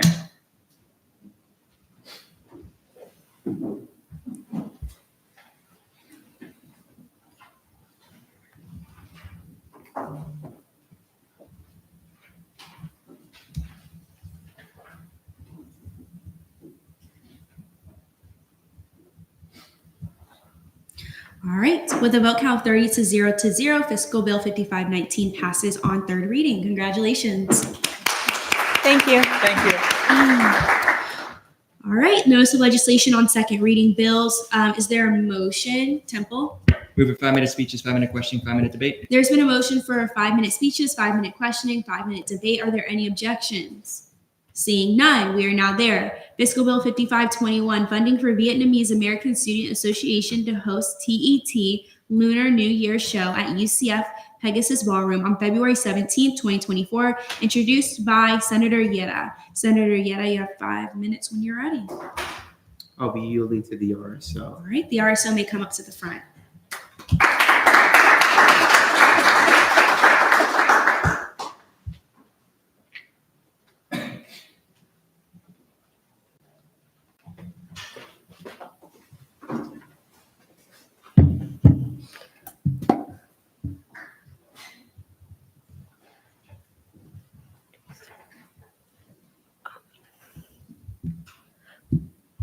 We have a slideshow. Okay. If it's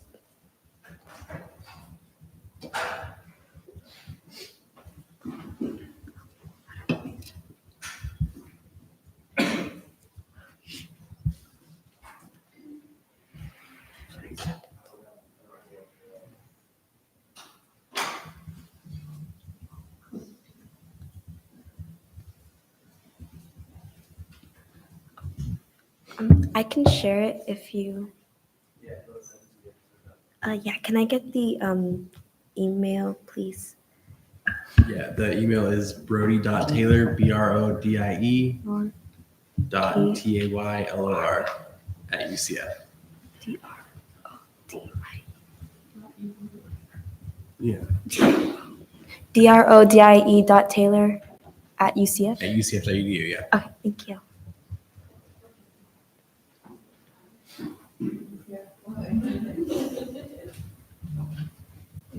Okay, I sent it.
Oh.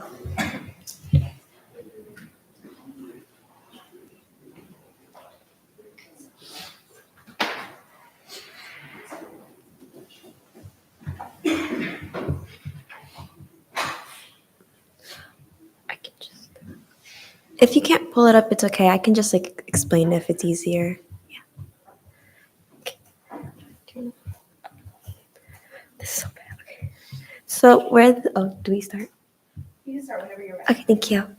So we're the Vietnamese American Student Association, otherwise known as VASA. I'm the treasurer, and this is the event coordinator tweet. And we're here to present to you our Tet Lunar New Year show that we hold every February or near the Lunar New Year's date for the Vietnamese. And the location will be at the UCF Pegasus Ballroom on February 17th of 2024. So the purpose of VASA, it was founded in 1982 with the purpose of fostering the values of leadership, family, and friends, and promoting diversity, community, and inclusiveness through our culture and lifelong friendships. We hold community service events, cultural shows, fun-filled meetings, and heartwarming socials in order to get to know people and spread our culture and be more aware. We believe that by understanding our past, we can build on stronger foundations for the future, bettering our lives and community and culture together. So we have some contributions we've made to the UCF community, such as supporting local businesses such as An Hom, which is a Vietnamese restaurant, and then Happy Lemon, which is like a boba shop, and as well as Trendy Nail Salon. And then we also have a philanthropy for UNAFSA, which is the Rock, Paper, Scissors Children's Fund, where we help those in need who need the money and the funding in order to receive the education and overall a better prospering life. We also promote cultural awareness, and we have a annual field day for philanthropy where we raise money for the Rock, Paper, Scissors Children's Fund. We had our event yesterday where we raised $565 for the UNASPA event. We also do community volunteering events such as Second Harvest Food Bank and United Against Poverty. Then so to get more into that, which is our event that we're holding, it's a Vietnamese Lunar Year show where it's celebrated during the late January, mid-February of every new year. The VASA holds a New Year show every year in order to bring families together and showcase our celebrations of the new year with presentations, skit performances, cultural dances, and much more. The meaning of that runs very deep within our Vietnamese community, as not only we are friends and family, but it also signifies the beginning of a fresh start and the wishes of more blessings and opportunities to come our way. We want to bring light upon our celebration and open to people who aren't used to or never have experienced a Lunar New Year's, as it not only brings cultural lessons, but also promotes cultural awareness upon UCF campus and the Orlando community. Our Lunar New Year event from the spring of 2023 had 800 people in attendance, with our previous event in November, recording an attendance of 600 people in the fall of 2023. So we also have a cost breakdown, which since it isn't shown on the slide, I can sort of display here. We have sound and lighting, which we use CPR Productions with a estimated cost of $3,552. Cultural food, which we try to incorporate similar to the Vietnamese culture. We use SG Catering. It's gonna the estimated cost is around $1,000. And then cultural decoration, which is the festival decorations we use for our event, estimated to be about $210. And skit props for our cultural dances, $100. And our guest performer, Tiffany Day, which we are looking for funding, is $10,000. So in total, our show would be estimated to be around $14,862, but we're looking at SG costs to cover $5,000, which is the main performer, which is Tiffany Day. Since she's $10,000, we're only requesting $5,000 from SG to cover her, and we'll be covering the other half for Tiffany Day. And so a little bit more about Tiffany Day, if you don't know who she is. She's a rising Asian Canadian singer who's doing pop music, and VASA is looking to support upcoming artists in the Asian community by having her perform. And then that'll be all for our presentation. We also have pictures from our previous shows. If you guys can't see over here, sorry, it's really small. 1 minute remaining. And then that'll be all. Thank you. All right. We are now live for questioning. Are there any questions? At least one. This is second reading.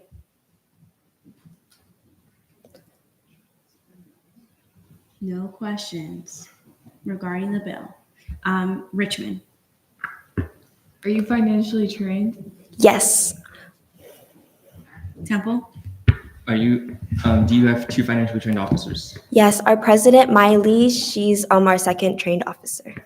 And are your officers aware of the post-funding procedures that are incumbent upon your RSO should you receive these funds? Yes, we are. Right. Are there any other questions? If not, I'll take a motion. Daedalus? Being that you're asking for 5,000 from us, how are you guys gonna get the 5,000 on your end? Yes, Tiffany Day, her management, she's aware of the Net 30 policy, so we'll be covering the 5,000 upfront, and then after the performer performs, after 30 days, SG can cover the remaining 5,000, and they are okay with that. Are there any other questions? If not, I'll take a motion. Laza? Motion to move to debate. Excuse me. There's been a motion to move to debate. Are there any objections? Seeing none, we're now there. Duke? Yeah, I just want to speak in favor of this. VASA is amazing. They do a lot of great things. And I think that everyone should go in favor. Any other senators wishing to speak in favor? Oh, Whitson? No, I'll be voting in favor too. These guys really know what they're doing, and I think it's great. If you don't know who Tiffany Day is, you should really listen to her after the Senate meeting, because this is like a really good artist that they're getting in. Are there any other senators wishing to speak in debate? If not, I'll take a motion. Lauren? The members of the Asian community get really excited and hype about this event, and I see how much work that the VASA members put into this event, so I'll be voting in favor. Awesome. Any other senators wishing to speak in debate? If not, I'll take a motion. Temple? Oh. Seeing three debates in affirmation, I move to vote on this fiscal bill. There's been a motion to vote on Fiscal Bill 5521. Are there any objections? Seeing none, we're now there.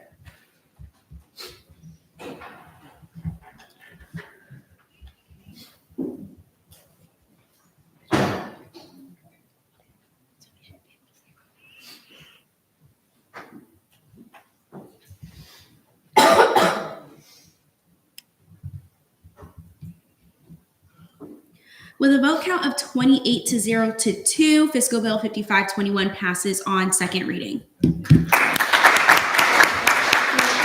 you.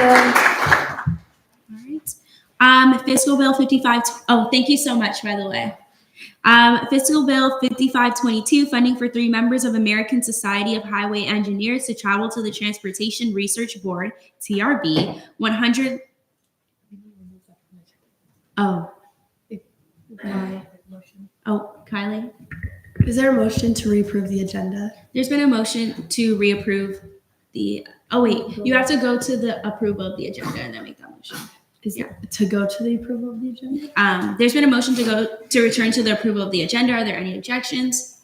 Seeing none, Chair Samillo? Motion to remove Fiscal Bill 5522 from the agenda. No, you have to ask to reapprove. Motion to, wait. Right. You already asked to go back. Okay, yeah, there's been a motion to move it to what? To just remove it. Okay, sorry, give me a second. To remove Fiscal Bill 5522 from the agenda. Are there any objections, Temple? Not an objection, but But a question to the chair, You may. or to anybody who can answer. Why is this being removed, and why was the vote changed denied? Am I allowed to answer? To any. Okay. The bill was denied in committee and the number is wrong. That's why we didn't catch it beforehand. So we had to change the numbers. And then this was already denied in CRT because it's out of timeline. Pro Tempore. Additionally, 5522, that since it's the wrong number of the fiscal bill, 5522 was tabled in FAO committee.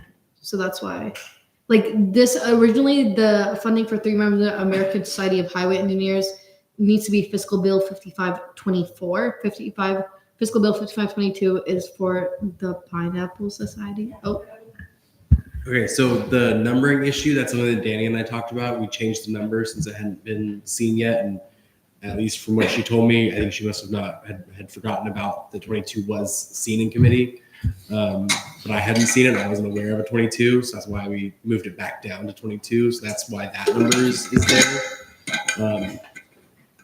Did you PPI it in committee or did you vote it down? We didn't order.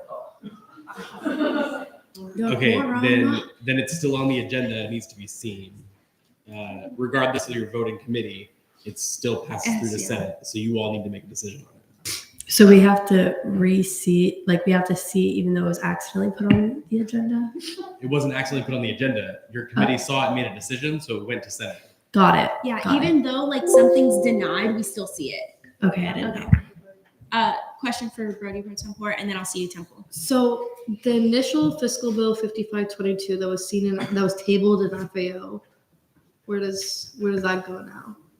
So I guess I'm unaware of that bill. So was it adopted and then tabled immediately, or like what was the status of that bill? Butler, do you want to answer that? Danny told me she put it on the agenda and then it was tabled because they didn't come in. Okay, so I think that bill doesn't exist since it was never actually adopted. It never actually existed. So that bill's not real. Samila? So with that, for the bills that we stated in our announcements, do we have to change the numbers to reflect what's on here? Yeah, I'll take care of that for you. Temple? So are we still in the process of moving to reapprove the agenda, or are we now back in fiscal legislation? Would be back in fiscal legislation since, but she has to withdraw. Do you withdraw your motion? Okay, Temple. Question to either you or Brody, I suppose. Yeah. Would the chair be favorable to either PPIing it on the floor, or do we still need to see it through to deny it? We could PPI it. May I ask Brody? Yeah, you may. What would be the proper course of action, PPIing or denying? But either doesn't matter. Temple? Considering the discussion that we had just had, I moved to PPI this 5522. There's been a motion to PPI fiscal bill 5522. Are there any objections? Well, it's not objection. I just have a further question. Before we continue? Mhm. Why was it denied? To if I'm going to direct it to Chair Samila? It's out of timeline. Oh, sorry. Yeah. Are there any objections to the motion of PPI fiscal bill 5522? Seeing none, is there a motion to return to notice of well, we're kind of there, but is there a motion to return there? Okay, Butler. So I have a question about the one that wasn't the one that was supposed to be here, the one that doesn't exist. What do I do about that? Do I just add it somewhere? I don't know. President Four. If you want, you can choose to adopt in committee next week. And then change the number. Yeah, we'll give you a new number. Well, I haven't seen the bill, so I'll check if it's in timeline. We can discuss this on Teams. That's what, and so a situation like this, that'll be added to the discussion that we'll have about seeing certain bills during Senate exec, if that's need be. Are there any other questions regarding this? If not, we'll continue to fiscal bill 5523. Seeing none, we are now at fiscal bill 5523, funding for 13 members of the Club on Security and Intelligence to travel to COSI at the Capitol in Washington, D.C. from February 6, 2024 to February 10th, 2024, introduced by Vice Chair Vasquez. Is RSO here? Awesome. You may come up to the front.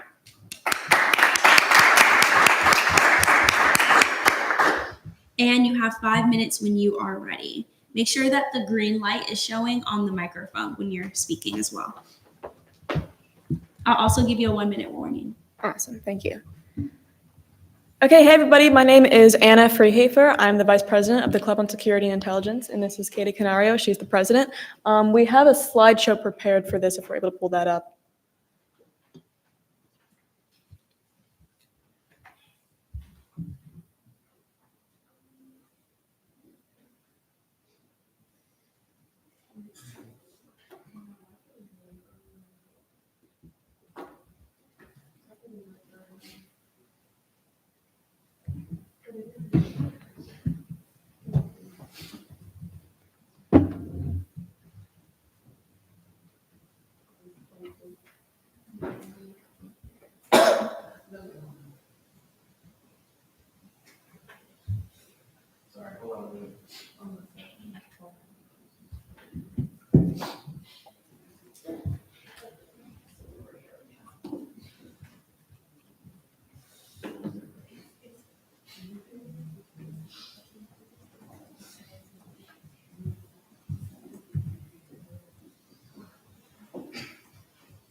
Okay, sweet. So am I good to just go ahead and go? Okay, sweet.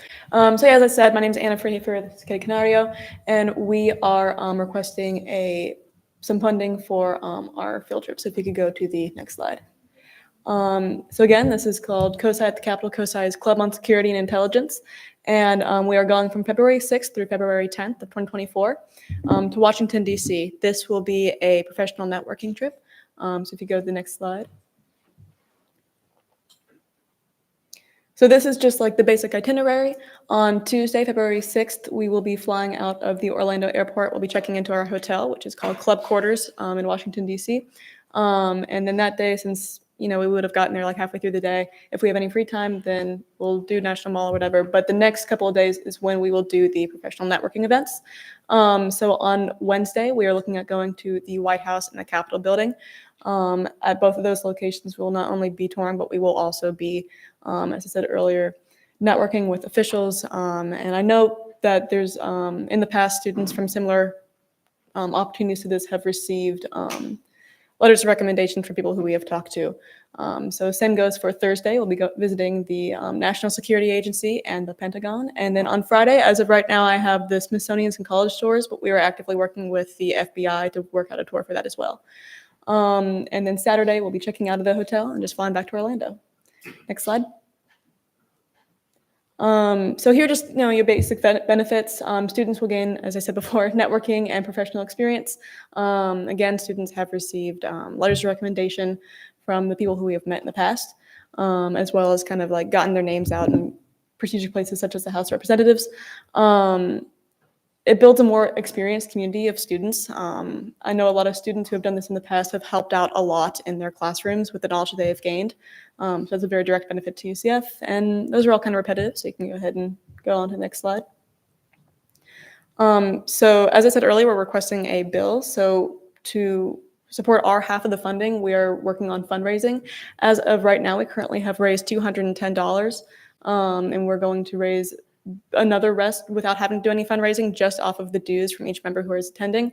But we are, as of tomorrow, we're doing a carpool event in which we'll be just driving around Orlando. I'm sure y'all have seen like those videos or whatever of someone who put on the back of their car like, hey, it's my 21st birthday, buy me my first drink. So we're just gonna do the same thing, but hey, we're going to DC, please help fund us. The rest of them are very like partial proceeds, and then doing more carpool events and looking for sponsors. So that's just your basic go to like a law firm or a dentist office and say, hey, we're going on this trip, can you help fund us? And that's proved to be very successful in the past. Something that I would like to add to this is we will be doing a Burger U partial proceeds on December the 1st. And we are actively scheduling that like as of an hour ago. And just some other ideas that we have working are more partial proceeds. We're working with a bake sale. Katie's also the president at the Bake Club, so got some strong baking skills on our side. A trivia night, karaoke night, movie nights, and merch sales as well. Next slide. So here's the cost breakdown. There are no registration fees, but we are asking for assistance in providing fees for our travel and for our lodging. We'll be paying for each 13 student for all of their flights and housing. So the price range has been about $158 to $178. For most of October, it was $178, but for the past 2 weeks, it's been pretty consistently $158 per person round trip, all fees included. So that 2,314 total number is the 178 number. We are proposing that higher number just in case those do continue to fluctuate. But there is that fluctuation that we're just not really sure about. In regards to lodging, we are doing 6 rooms at the Club Quarters Hotel. That will be 3 rooms for all women and then 3 rooms for all males. Each of them will be 2 people per room, except for one of the male rooms that will be 3 person per room just because they have 1 extra on their side. And so that total is $4,610. So if you can go to the next slide. 1 minute remaining. I just have like the breakdown again. There's a quote for that. The hotel is within walking distance of the White House and Metro, and the Metro will be how we get around most of the time while we're there. In the next slide, just another quote for the flights, just showing some of our options. And then I believe that should be it. Yep. And so that's the total that we are proposing. And then we are asking for y'all to pay for the half of $3,462. All right. Do you yield your time? Yes. We are now live for questioning. Are there any questions? Donahue, then Wanjin. What past sponsors have you guys been able to receive with the sponsorship searches? So I've not done a sponsorship for this club before, but I have done sponsorships for other clubs, and I've received places such as dentist's office, doctor's offices, just the like. Yeah. Wanjin. If you are not able to get fundraising and sponsorships to cover the entirety of your half, are your members willing to pay out of pocket? Yes. Any other questions? If not, I'll take a motion. Oh, Samila. Motion to move to debate. There's been a motion to move to debate. Are there any objections? Seeing none, we are now there. Samila. May I retain? You may. During CRT, we saw them. We went over some of the logistics and went over the funding policy as well with them to make sure that they weren't sanctioned and had to be seen in ORS, those types of things. I have no doubt that they would be able to get all the funding for this, and I see no reason why to deny. Move to vote. All right. I'll see everything as a technical. There's been a motion to move to vote on fiscal bill 5523. Are there any objections? Seeing none, we are now there.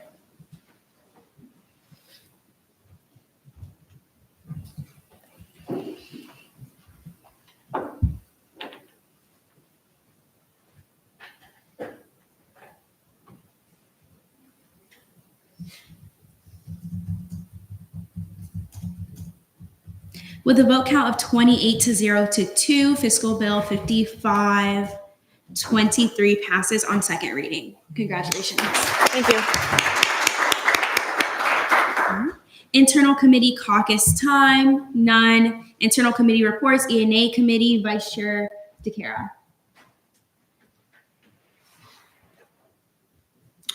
Sorry, Kanat is not here tonight. As you see, I think it's in a remanded that we push through the the chair adjustment remanding bill. So yeah, reappropriation. My bad. But yeah, that's pretty much it. Are there any questions for Vice Chair DeCara? Seeing none, GAP committee Chair Temple. Good evening, Senate. GAP met this past spooky day and had a ball constructing the legislative priority resolutions and eating donuts. Thank you, Vice Chair Pallera and Eli Richmond, for coordinating that. We will try to have them finished and seen by the 16th. Hopefully we can get them passed it that day too. GAC Martin, President Greenway, and I had scheduled a meeting with Dean Barry to discuss the excused absence policy for Election Day. We finally got one. We'll be meeting with Dean Barry's office on the 29th of November at 10 a.m. Sorry, it's a wee bit late, so can't really get to that election next week. I'll talk about that later. But it was a time at which everybody was able to meet in person. The research that the faculty's policy committee has asked of us is still ongoing, but it should wrap up by the 29th. Day of the Capitol applications are open. If you want to go lobby for these concerns, please, please, please fill those out.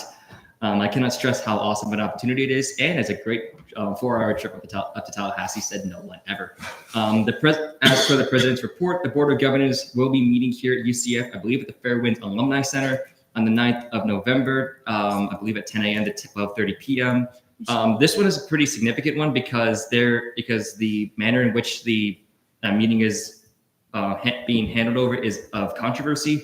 So last legislative session, there was a piece of legislation, HB 999, otherwise known as SB 266, that would do a lot of different things to collegiate education and their ability to handle diversity, equity, and inclusion topics. I'm not going to get into the nuts and bolts of it, but needless to say, there's a lot of controversy to it.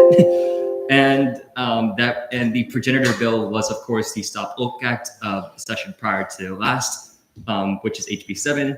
If you want to speak or sit in on that meeting, it is from 10 to 12:30 p.m. I know of a lot of RSOs who are going to be of attendance there, but I'm not going to dictate what you say one way or another. It's just a good opportunity to get and see what the Board of Governors will be talking about. Thank you to whoever fixed my grammatical error. Also, there is a special primary election, as I had alluded to before, on next Tuesday in Lake Nona, House District 35. It is a primary, so there's 3 Democratic and 3 Republican candidates for the state house. If you do live in HC 35, please vote in that election. We do have a voter's guide prepared. We're planning on distributing them ahead of the election.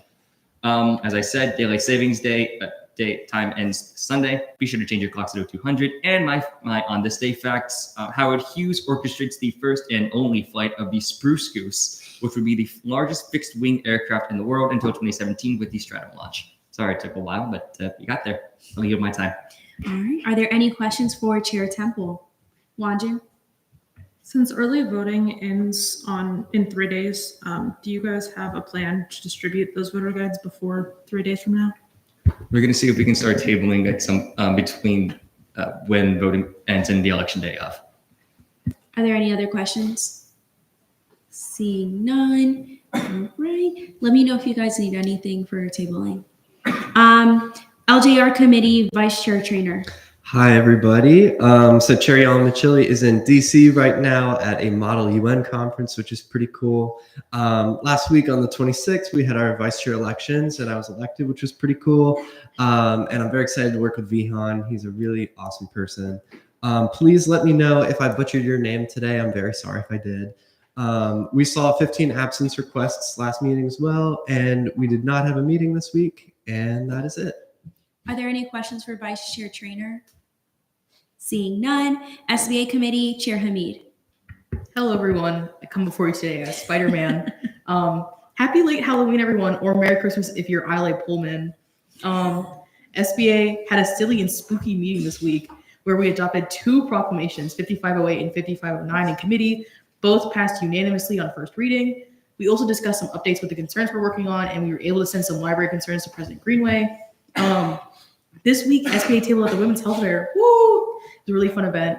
We also will be tabling again on the 15th with FAO and the Budget Committee. So if any of you guys in the future want to table with us, I would love to do that. With all the tabling we're doing, there's a lot of common concerns that I'm going to be breaking up by category and seeing a new category every meeting.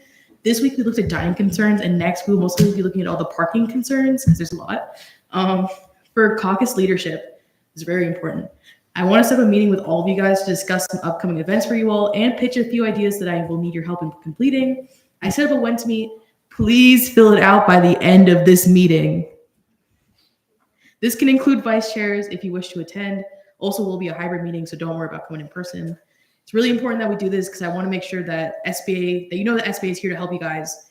Also, because I want the relationship between SBA and the caucuses to be more than just I see your proclamation on the first reading and then we pass it and then we say bye. Also, if you need any help with starting up an initiative through Senate, or if you don't know where to start with on a piece of legislation that you're writing, please reach out. I'm here to help any of you guys with literally anything concerning those things. With the legislation writing workshop that I'm planning, I want to try and host it this month. Very ambitious. So if you're interested in participating either by teaching or learning, please fill out the sign-up sheet by the end of this week, preferably by the end of the meeting. Thank you to guys who have signed up. I'm really excited to see what you guys work on. Are there any questions for Chair Hamid? Chair Butler? What time is the tabling? We usually go from like 10:30 till like 2. Also, Chair Hamid, I read those SBA minutes. Y'all are doing amazing. I'm excited for your meeting next week. I really am. You guys are doing great. Shout out to SBA. Y'all need to read their minutes if you ever have the chance to. With that, confirmations. I'll take a motion regarding these confirmations. Lacasse. 5-minute speeches, 5-minute questioning, 5-minute debate. There's been a motion for 5-minute speeches, 5-minute questioning, 5-minute debate on confirmations. Are there any objections? Seeing none. Make sure you check the materials during these confirmations. It's very important because it's everything that the confirmee turned in regarding what they are coming to run for. First up, we have Nathan Lax as a sign over for the College of Sciences, seat 6.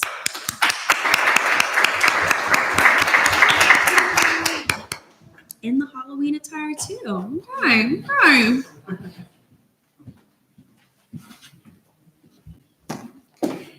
Mr. Lax, you have 5 minutes when you're ready. Perfect. All right. Members of the 55th Student Body Senate, I'm honored to come before you seeking approval for my sign-over to the position Michael Costas held, that being, or is still holding, that being College of Sciences, seat 6 in the Senate. I understand and appreciate the limited time I would be serving in the Senate. It is still my belief, however, that this opportunity can be used for great things if the proper care is put into it. I am determined to provide this passion and drive towards the goals of our students. The concerns of our fellow students are always there inside my mind. Some of you know me from my previous experience speaking at open forums, others from my presence as a concerned student in various committee meetings. This has been an ongoing passion for the system of student government spanning back to the previous session when I got my start organizing around student government through speaking in favor of a resolution to quote unquote ban the box by Michael Costas. This was a piece of legislation aimed at helping previously incarcerated individuals reform themselves through the opportunity that an institution of higher education such as UCF can provide. This is a cause I stood for then and continue to stand for today. The tremendous power of education to change people's lives cannot be overstated.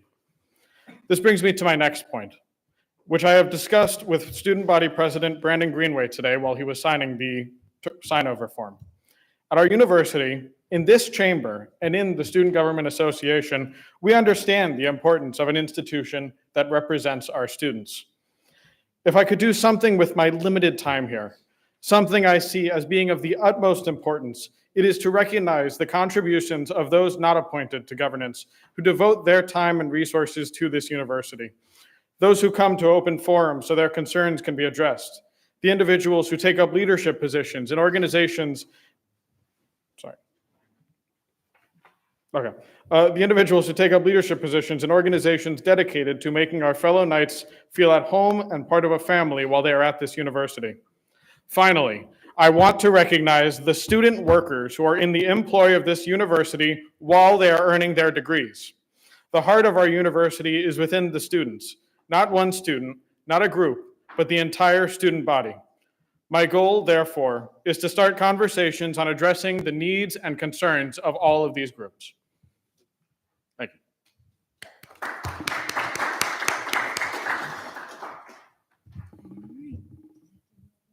Yes, make sure you yield your time. Do you yield your time? Oh, yes, sorry. We're now questioning. My brain got lost for a second. I was just floating. And I was like, what are we doing? Temple? 2 questions, Madam Speaker. Yes. Good evening, Mr. Phantom or Mr. Lax. How am I supposed to describe you here? Phantom. Lax. I'll just go Mr. Lax for the sake of it. So my first question to you is kind of a simple one. What committees do you wish to sit on should you be confirmed tonight? Yeah, so as I mentioned in the speech, advocacy is a big part of it. So obviously SBA, chaired by Jason Amito there. On top of that, I believe that within elections and appointments, I can provide a pretty unique perspective, having walked a walk that not many people have. Enough about that though. And so those would be the 2 committees. My second question. You may. So given the fact that you will only be serving to what could amount to be that we will only have 3 Senate meetings left, how will you be making the most of your time in that case?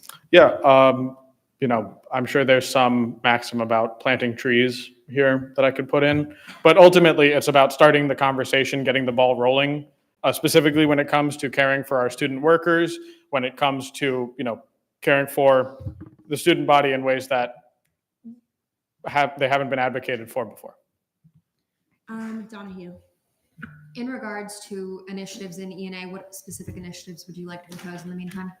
Yeah, in ENA, I think that, having had to peruse through the entirety of election statutes last year, there is some language that needs clarification, specifically when it comes to things such as what is, the timeline for active campaigning, what is physical assistance? Is it people that are helping in the name of an organization or people in an organization that are helping?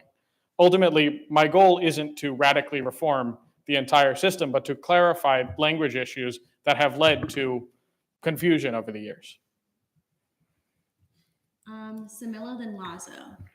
Might be a question directed towards you. Do you know if there's any materials for this candidate? Actually, I don't think so. I do not believe I have submitted anything yet. It was just a sign over form. Are there any, Lazo? Two questions. One of them technically might be point of clarification, I think. How long was Senator Costas? Because he was just confirmed this session, right?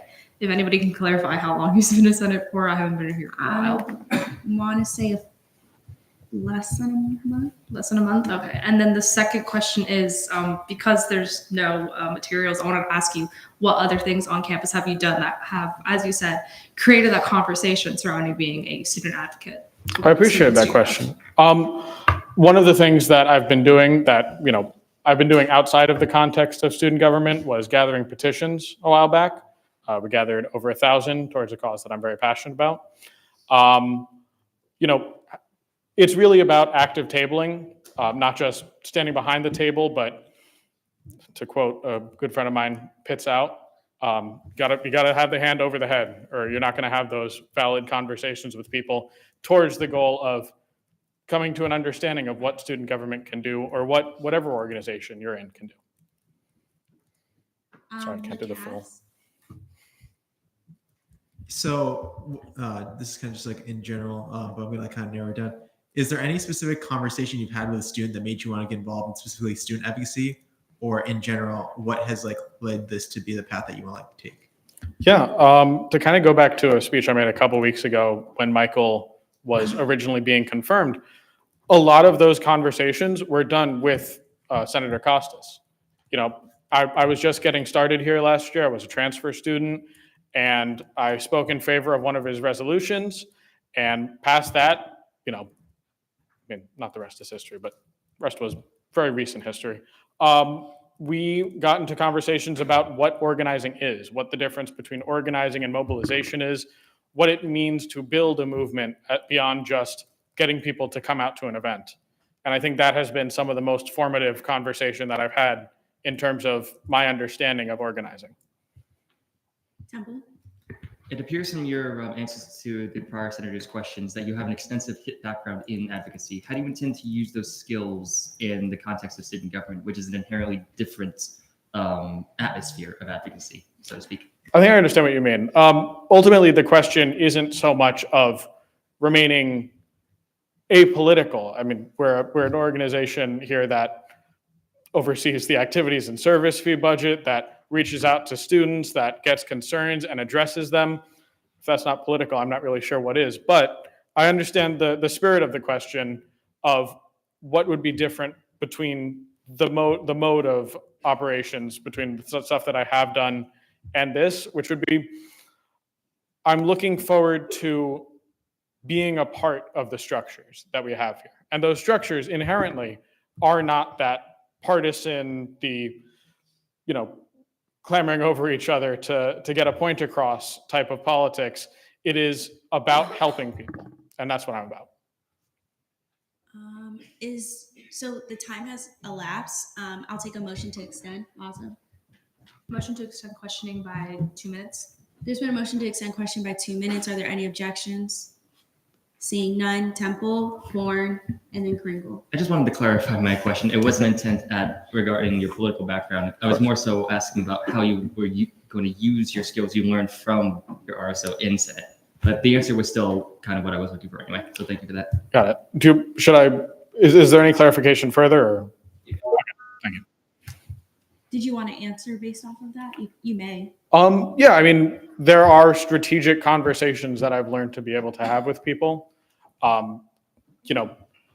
We talk about the 80-20 rule, where if you're in a conversation with somebody and you need to understand where they're coming from, you better be listening 80% of the time and talking at most 20% of it. That's the type of, actual concrete skills I plan on taking into my role in Senate. Born. You kind of already answered this question, but what efforts will you take to remain impartial? Yeah, I think a lot of that, especially with somebody as passionate about certain things as I am, is giving into the structures that we have, is saying, hey, this is my stance, and I'm going to vote in terms of this. I'm going to advocate for it, but ultimately we are a decision-making body. Like I said, the power of students isn't just in one student. As cool as I am, I can't make all the decisions myself. Gringle. More question for the speaker. So I'm not too familiar with sign-overs. How long do those last for? Those last for a semester. So if someone does it like in the middle semester, they would do the rest of the semester. Yeah. Eli Richmond.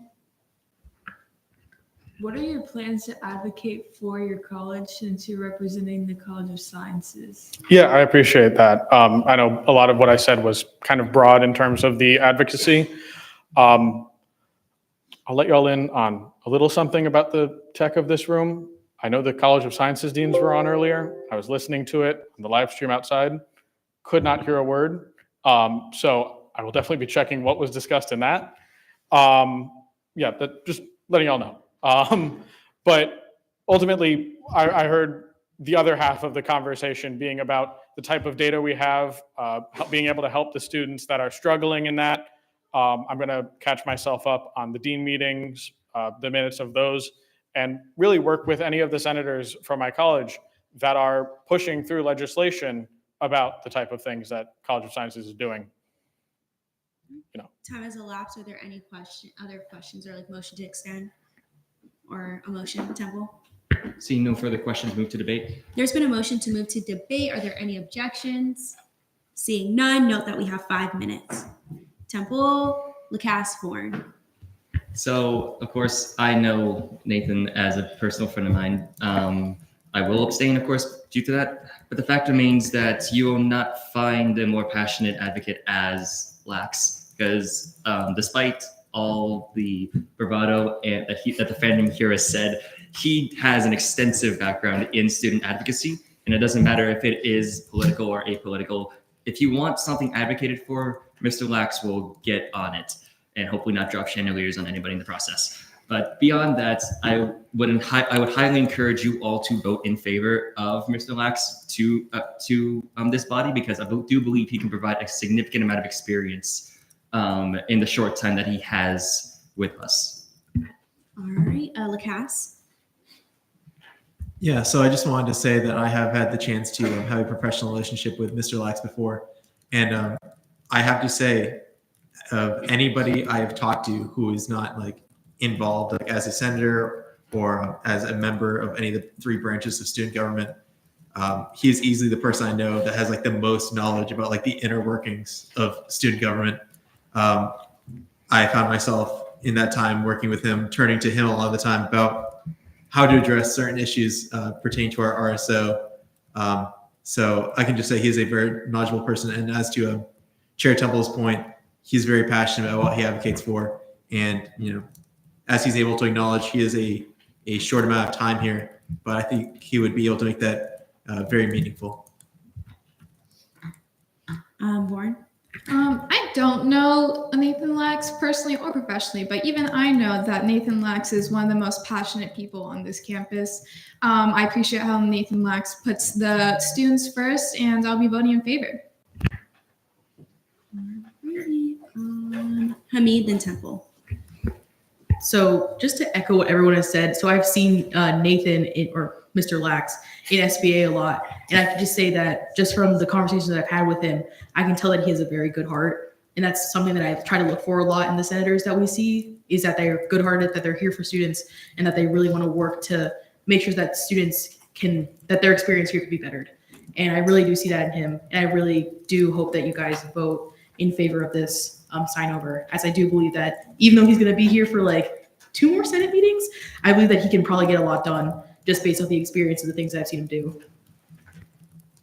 Temple.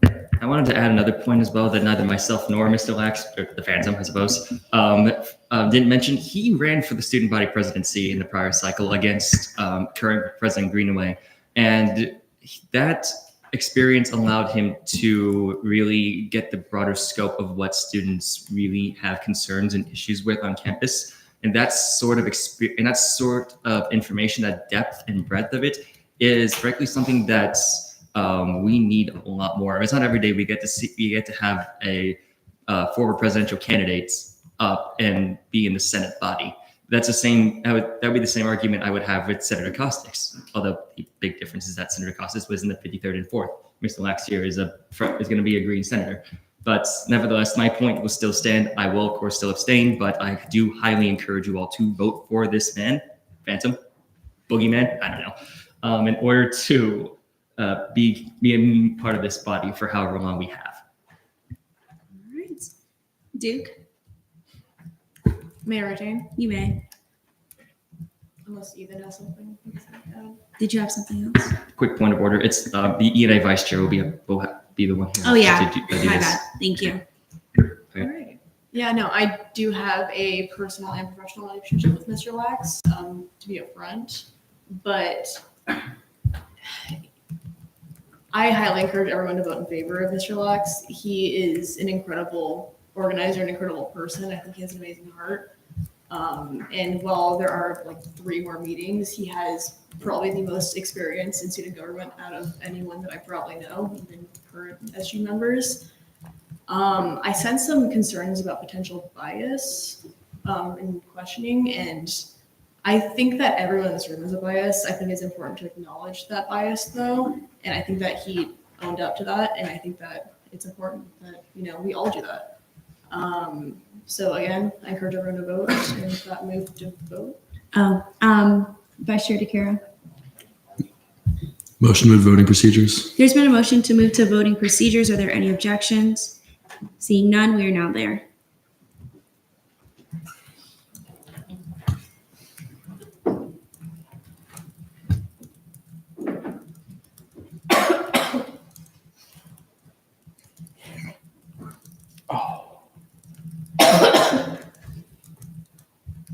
With a vote count of 28 to 3 to 1, congratulations, Senator Lax. Thank you. Yeah, Temple. I accidentally hit yes when I should have abstained. My apologies on that. Well, I think, Brody, you can change that, right? Okay. Well, I have to read it out as is, but it will reflect in the record. You said you wanted to wait for it to fill up? No, it was 27 to 3. Oh, 27 to 3 to 1. Congratulations still. Thank you.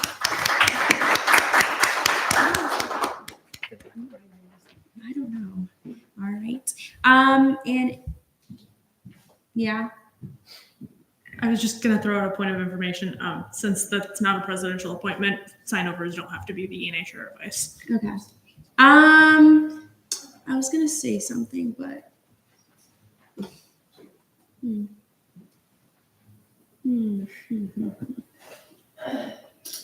Oh, does the Yeah. justice have to swear them? Oh, wait, we will. Might have to be sworn. Brody, do they have to be sworn in the same? He's gone. But do they, I don't know why. Okay, does it have to be sworn in the same night or? No. Okay. But he can't take the seat until he's sworn in. Can you be sworn in like tomorrow or something? Yeah. Like it doesn't have to be during a meeting, right? Correct. Okay. Email me, Lax, and we'll get you sworn in before Senate. Okay. All right. Thank you. Oh, okay. She saved the day. All right. Thank you, Lissybet. I was like, uh-oh. Okay, you're good. Go with her. Okay, perfect. Donahue? We're going to see another compromise. So once that happens and then it goes to like announcements and I remand legislation, you can go ahead. Yeah. Next up, our own pro tempore. What's going on? I'm just kidding. I'm such an instigator. Okay. All right. Akila DeMarlo for Senator College of Medicine, seat 2.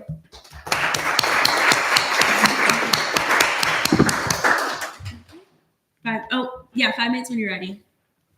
Hello, I hope everyone's doing well. My name is Akila DeMarla, and I'm up here for confirmation for the College of Medicine, seat 2. You guys are already familiar with my involvement in student government, so I want to take this opportunity to highlight what I do as a student and as a senator in general. You kind of heard through my announcements, but I have a really big focus of diversity, equity, and inclusion here on campus, which is integral to what I want to do for the student body. I focus on, improving inclusive excellence here on campus through many ways, which Council is one of them, but some other ways I do that is I work with the Office of Diversity, Equity, Inclusion at UCF-COM to focus on the medical mentorship and shadowing program, which is a program dedicated to helping minoritized communities and especially first-generation students achieve or achieve higher education in the medical field. I think that there are really great barriers, especially in education for marginalized communities. So I do a lot of work regarding that. This kind of stemmed from my interest in medicine when I worked in the ER and I worked during COVID.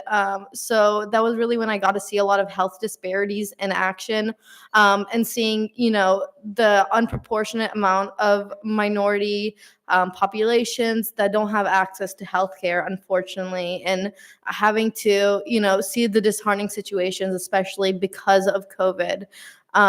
And that's why I really am interested in medicine and what holistically it can provide for everyone. I believe everyone has equal access to healthcare. I do research on patient-provider concordance, and especially their ethnicity, race, and culture, and seeing how how maybe internal bias or systemic bias can influence the way people access healthcare.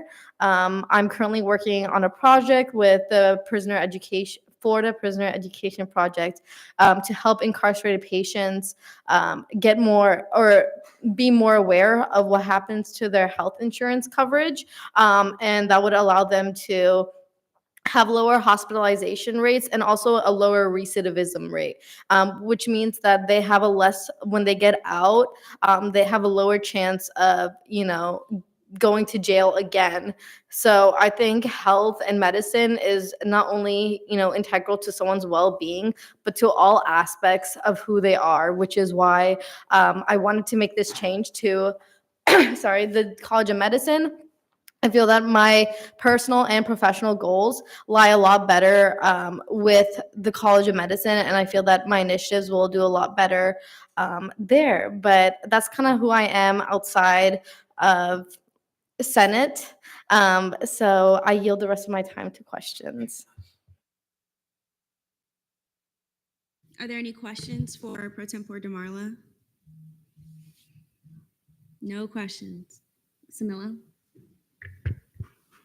Move to debate. There's been a motion to move to debate. Are there any objections? Seeing none, we're not there. Lacasse, Samilo, Hamid. Yeah, so I have been, just familiar as everybody else in this chamber has been with Pro Temp DeMarla's work as the Pro Tempore of this body. But it's really inspiring to hear about like all of the outside work you do.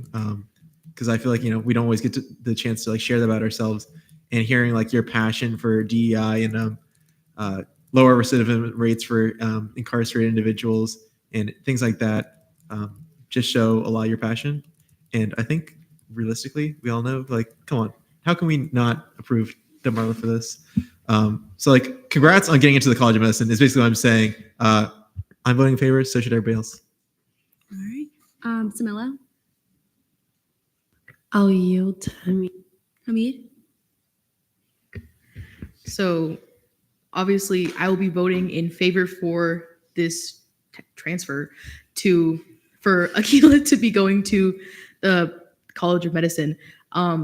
Seeing her work outside and inside Senate is really inspiring for me as a leader. I honestly look up to Pro Temp DeMarla a lot when it comes to being the chair of SBA. She really does inspire me with all the work she does. She really helps me a lot, guys. Like, I'm gonna be kind of honest. She really is like a really big help. And with all of her knowledge in Senate and just of outside resources around campus, it's really just amazing to see. So I hope you guys share the sentiment and agree to vote in favor for this. Samilo? I just wanted to be able to retain, so may I retain? You may. Obviously, we all know the beautiful soul that's standing in front of us, and we would love to continue to have her here in Senate with us. So I see no reason for any of us to deny her, and I can't wait to see what you do within your new college. With that, move to vote. There's been a motion to vote on Akilah DeMarla, Senator for the College of Medicine, seat 2. Are there any objections? Seeing none, we're now there.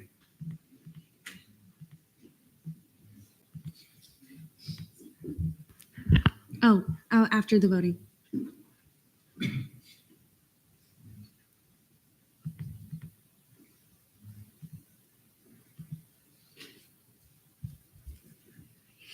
With a vote count of 28 to 0, congratulations.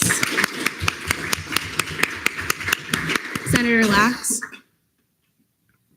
President voting. So noted at 9:37 p.m. Right. Okay. Internal legislation. Notice of legislation on first reading. Bills. Internal Bill 5505 updates of Title III, separating no confidence detail by position, introduced by Senator Wanjin, is hereby remanded to LJR.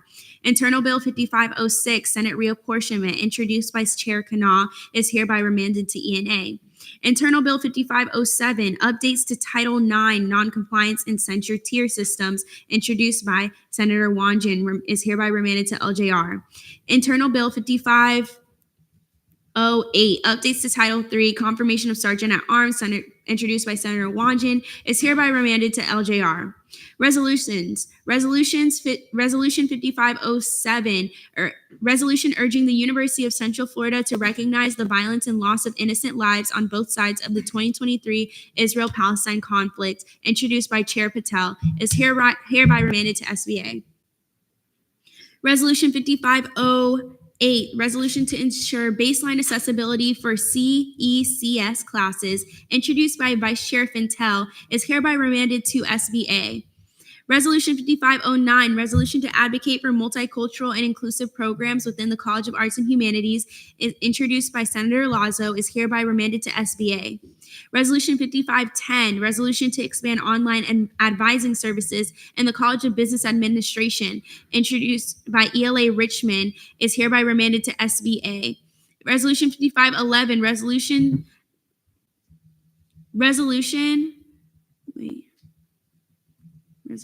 to, well, I can't do that, but someone's going to need to do that. Resolution to, whatever it is, web course for CHIPS opportunities, introduced by Chair Samillo, is hereby remanded to SBA. Resolution 5512, resolution to advocate for housing for graduate students at the University of Central Florida, introduced by Chair Carter, is hereby remanded to SBA. That's a lot on y'all's plate. All right. Notice of legislation on third reading. Is there a motion? Temple. Move for 3-minute 3-minute speech, 3-minute questioning, 3-minute debate. There's been a motion for 3 minutes, 3-minute speeches, 3-minute questioning, 3-minute debate. Are there any objections? Seeing none, before we begin, Brody, does Akila need to be sworn in for her transition or no? No, because she's still currently sitting in the other seat. So. Lissibet wanted me to double check. Okay. Yeah. Pro Tempore DeMarla, you have 3 minutes when you're ready on this internal bill. Yeah, so we looked at this internal bill last meeting, and it doesn't really change anything about what we do exactly. But I think that the language in this causes a lot of confusion and miscommunication because we're not legally bound by Florida's Sunshine Law. So I know we kind of talked it through last time. So nothing's really changed, or I don't think anything's changed from the amendments that we made. So I yield the rest of my time. Are there any questions for Pro Tempore DeMarla? Camilla? Oh, I was just going to move to debate. Oh, there's been a motion to move to debate. Are there any objections? Oh, okay. Got you. Thank you. Y'all just sneak in like I never catch you. Seeing none, we are now there. Samillo? It's just figuring out like technical things. I see no like reason to deny it. So, Brody? Okay, so I want to talk about this bill just briefly. I apologize for not being here at the last meeting when you all saw this.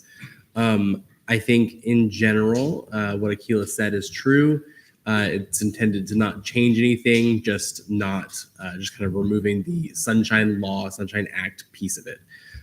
However, you all made an amendment 2 weeks ago stating that meetings where no votes take place are not bound by this requirement. That does dramatically change your transparency.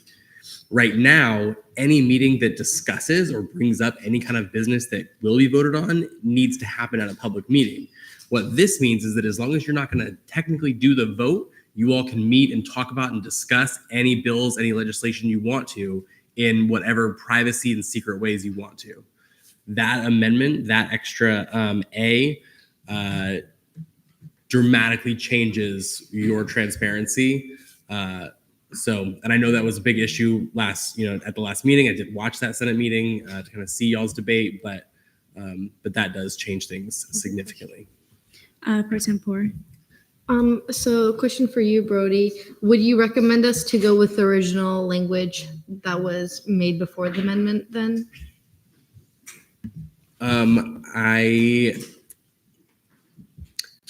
I think that the original language, in my opinion, was fine, but I recognize there were concerns. So I think I don't think that's the only solution. In my opinion, that is an acceptable one. But I think I imagine there is a solution that will solve this problem that I'm addressing and still assuage the concerns that were brought up 2 weeks ago. May I direct a question to Brody? You may. Is the amendment that I've proposed kind of resolving the issue? I tried to use pretty much the same language you've said about business that will be voted on being discussed in a meeting. Yeah, I think so. Sorry, I'm trying to process through as I'm answering. I believe so. I think. Yeah, so I think what this new language will do will not change how student government has operated, even if it does change what the statutes indicate, right? But I think this would actually bring it probably more in line with how student government has operated in practicality. So yeah, I think you're probably okay with that one. Chair Voorhees. President Bowden. So noted at 9:44 p.m. Wanjin. Move to see my amendment. There's been a motion to see Senator Wanjin's amendment as a block. Are there any objections? Seeing none, we'll take a motion. I'll take a motion. Campbell? Is that a motion? Yeah, sure. Motion for 3-minute speeches, 5-minute questioning, 5-minute debate. There's been a motion for 3-minute speeches, 5-minute questioning, 5-minute debate. Are there any objections? Seeing none, Wanjin, you have 3 minutes when you're ready. Yeah, I definitely don't need 3 minutes. It's just the changing basically exactly what Brody was saying. It makes it so that we can't meet in secret and talk about things that we're going to vote on as long as we just don't vote on it. So yeah, if you have any questions, feel free to ask. Are there any questions for Chair Wanjin? I'm so sorry. Senator Wanjin. Campbell? Yeah, so this is both for the amendment and for the general thing. Under the current language, as long as there's no voting done in caucus meetings, does this allow caucus meetings to not be open to the public? I could clarify unless you want to, Wanjin. So yes, that would have been the original language, as long as, and then caucus meetings, if they're going to discuss business that will in the future be voted on, they can't meet in secret. But I mean, one of the things we've discussed in the past is meetings not being able to hold votes if they aren't posted on the website in time. So that's one of the things where we've already had meetings that are technically, they're not closed to the public, but they're not public notice properly. So it's basically making the part where the not bound by this requirement basically the same as what you can do if you don't give public notice. Kringle. What was the original reasoning again for requiring this not like the where no votes taking place wording is being brought up? The reason I added this was because originally it had said it will be open to the public unless otherwise stated in statutes, which I thought was very vague and allowed us to make basically whatever changes we want. We could say Senate meetings aren't open to the public as long as we put it in statutes. I think this Title 12 or this section makes it very clear what exactly is allowed to be open to the public and what is not open to the public in a way where that other one wasn't. And the other one also didn't actually apply to anything because there's nothing in statutes as far as I know right now that isn't allowed to be open to the public. I'll go Kringle, then Lacasse. And just follow up. So then, do we have any issue with all meetings being open to the public at all times?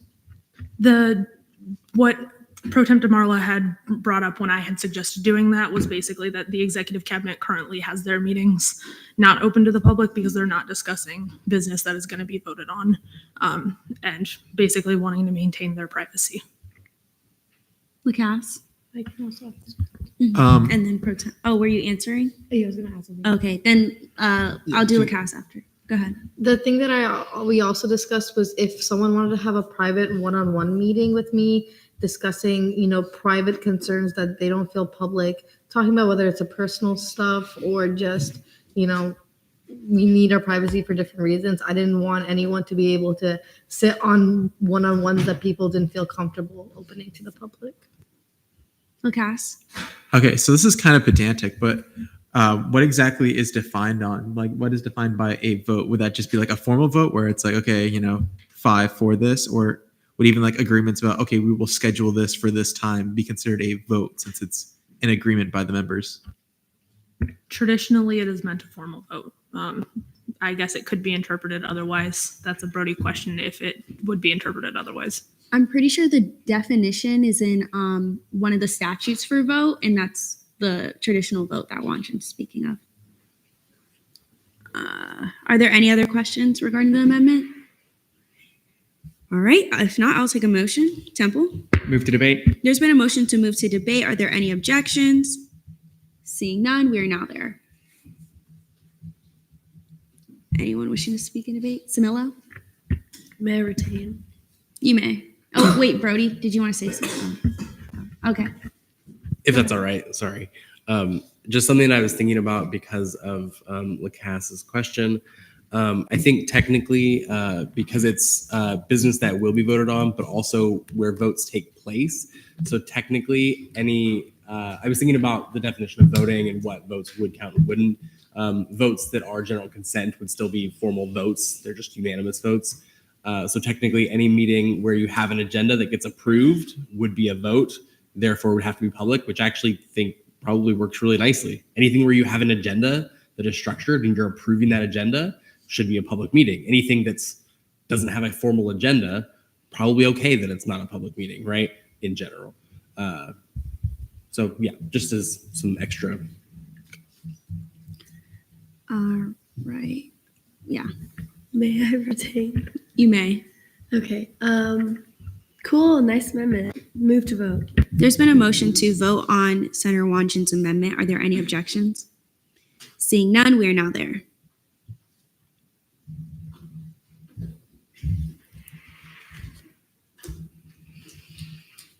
There's one.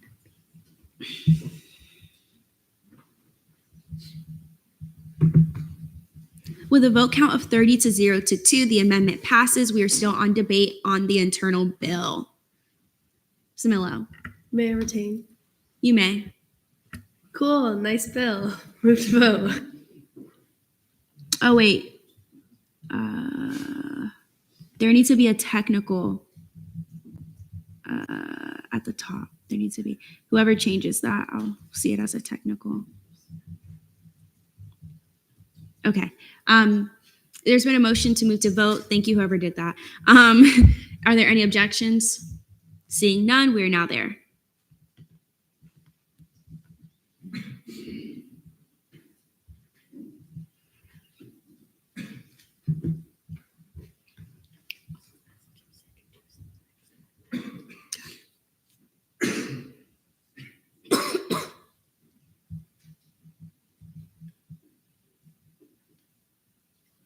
With a vote count of 29 to 1 to 2, Internal Bill 5503 passes on third reading.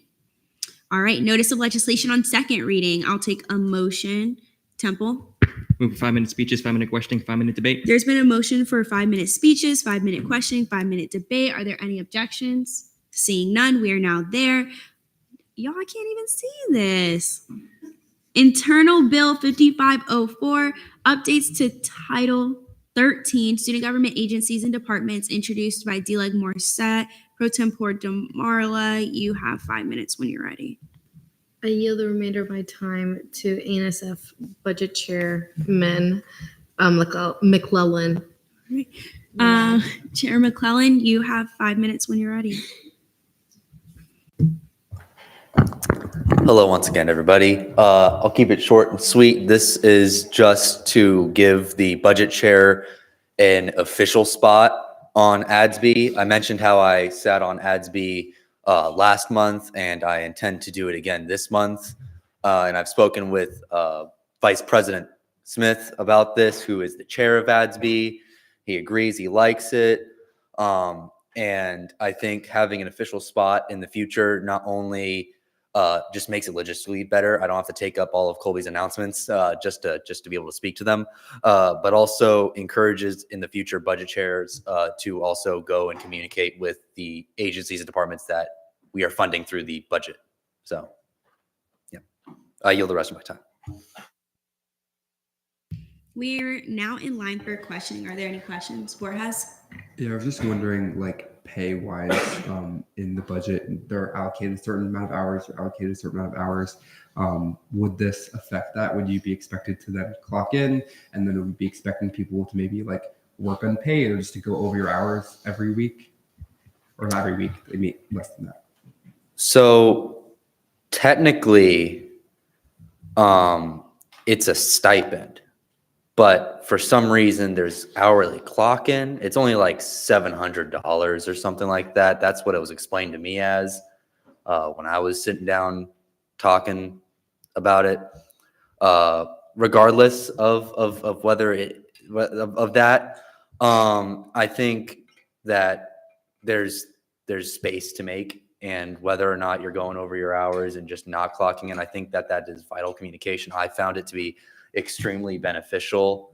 I don't think I clocked in for it. I kind of just forgot, but like I find it very beneficial to be able to communicate about, for example, the budget packets. They're coming out on Monday, and then the next week is ADS-B, and I get to get in front of them and explain and talk to them and such. So I think that it's valuable nonetheless. Temple? A question for ANSF Budget Committee Chair, Woman Wanjan. You may. I guess former Chair Wanjan, how was your pay structure when you in your tenure? Mine was definitely hourly, but I was also simultaneously a chair here. So it was definitely, when I had talked to Shane about it, he had just added a second position for me to clock in as. I don't think it definitely wasn't a stipend for me, but it makes a lot more sense because then you're not worrying about clocking in too many hours. Yeah. Are there any other questions? Samilla? May I retain? Is it a thing? You may. Okay. My question to you is, what have you gained from sitting on ASB committee as the budget chair? So I was able to hear what they're actively doing, what they're planning. And this was just one random meeting. This was not like I wasn't here. I should say this. Over the course of sitting on ADS-B, I'll be able to, and I expect to be able to hear more about what agencies and departments are doing and be able to more consistently. I think the more important part is me communicating what we in budget committee are doing and having their feedback and their input and getting them more prepared, getting them understanding what they're going to be expecting for filling out their budget packets, what they're going to be expecting for the budget hearings.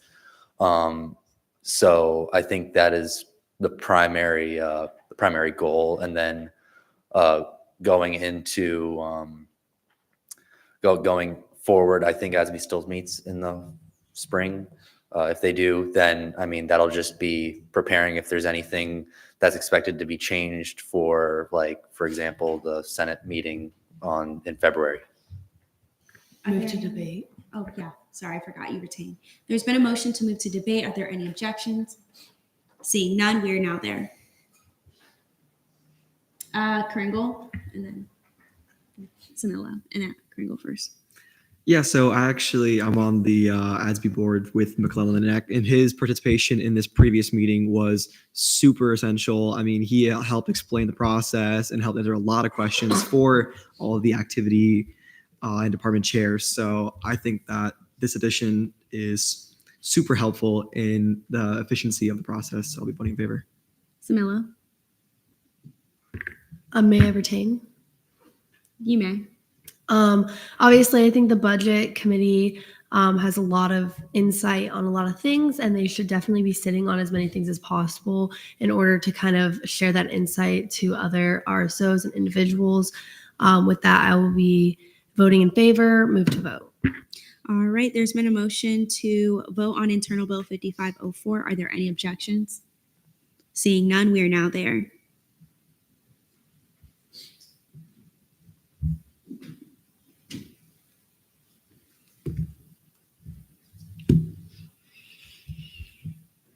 With a vote count of 32 to 0 to 1, internal bill 5504 passes on second reading. All right. Proclamations. Proclamation 5508, proclamation recognizing the week of November 6th through the 11th as Veterans Week, introduced by Chair DeCara. Chair DeCara, you have 5 minutes when you're ready. Mhm.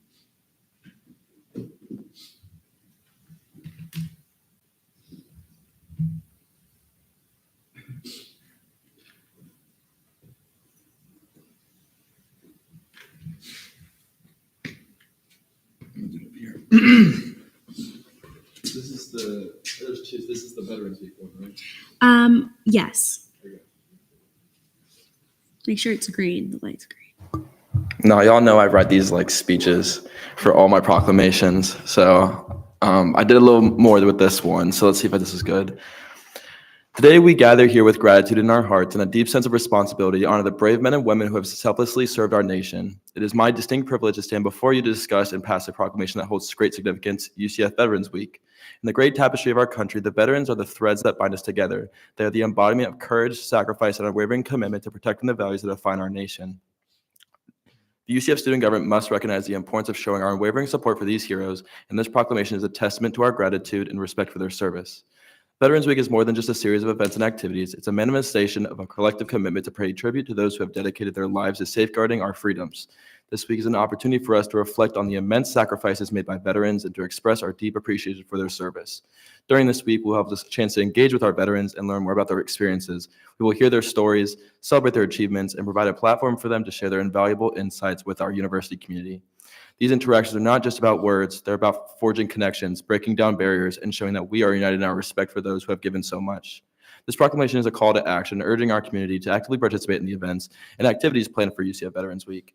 It's an invitation to not only express gratitude, but to understand the privileges, the challenges veterans face when transitioning from military life to the civilian world. It's a commitment to support our veterans in their academic pursuits, careers, and well-being. The men and women who have served in the military are not faceless heroes in a distant land. They are our friends, family members, colleagues, and fellow students. They have faced unimaginable hardships and they have earned our enduring respect. By recognizing this week, we are acknowledging our responsibility to foster an environment of inclusion, support, and appreciation. In conclusion, let us pass this proclamation with a heartfelt commitment to make UCF Veterans Week a resounding success. Let us honor our veterans not only with our words, but also with our actions. Let us show our gratitude not just during this week, but every day as we strive to build a community that upholds the values of our unity and gratitude. Together, let us ensure that the flame of remembrance for our veterans burns brightly, lighting the path for a brighter future and a stronger UCF community. Yield the rest of my time. All right, we are now in line for questions. Are there any questions regarding the proclamation? Lacasse. Yeah, so just reading the whereas, what is the Veterans Tailgate and Game? So that plays in the part of every year we have the military appreciation game. It's basically like as if there's a homecoming game, just in that general. They have one game where they solely recognize the military like basically the Air Force ROTC, Army ROTC. So the tailgate, they have more events than usual. Basically in remembrance of the veterans and like the military families and this alumni in general. I include that in there because one, like sports is the one way that we come together as a school, but the school thus recognizing through football, but also the military families and the veterans that go to our school, recognizing them there too as well. So I included that. Any other questions? If not, I'll take Samila. Move to debate. There's been a motion to move to debate. Are there any objections? Oh, Hamid, is that an object? Nope.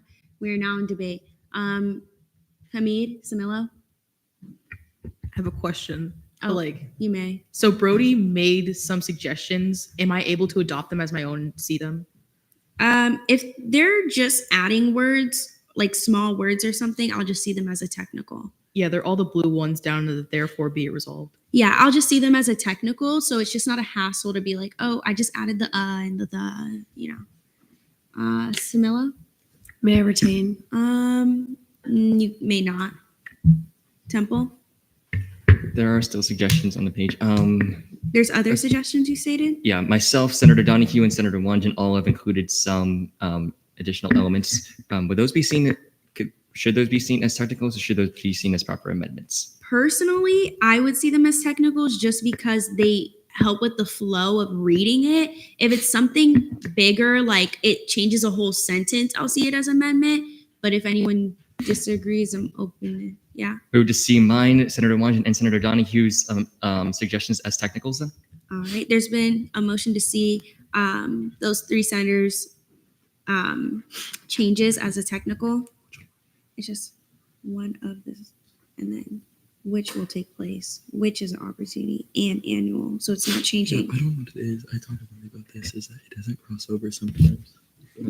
Okay. Yeah. Are there any objections to that? Seeing none. All right, Samilo. May I retain? You may. Obviously, Senator DeCara, Sergeant DeCara, has done an amazing job writing this up. Obviously, we appreciate everything that they've done, as well as the veterans that we appreciate and talked about within this proclamation. With that, move to vote. There's been a motion to vote on Proclamation 5508. Are there any objections? Seeing none, we are now there.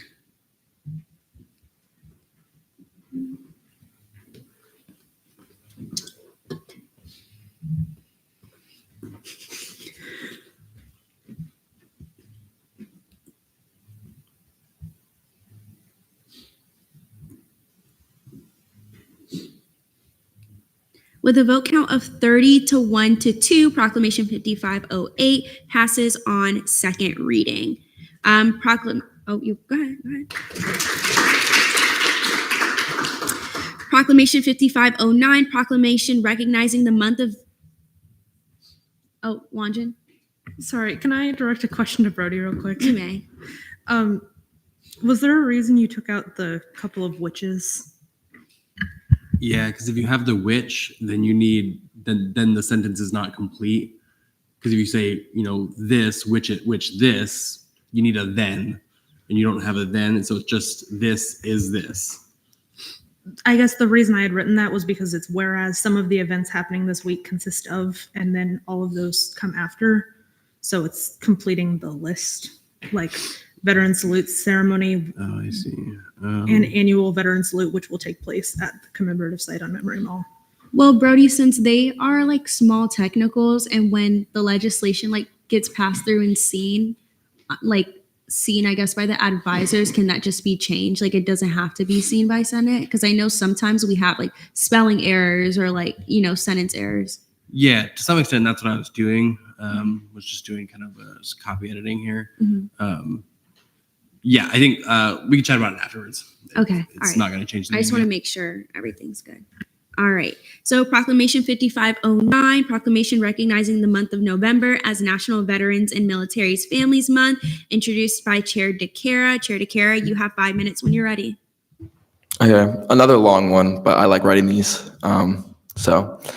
Today we gather in this chamber to discuss and pass a proclamation of most importance. It is a proclamation that carries the weight of gratitude and recognition for those who have selflessly dedicated their lives to protect our nation and the families who have stood by them through the thick and thin.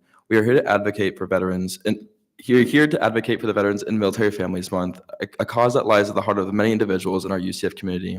Our veterans, valiant men and women who have worn the uniform of our nation, have not only witnessed untold hardships, but have also endured incredible sacrifices, all in the service of our beloved country.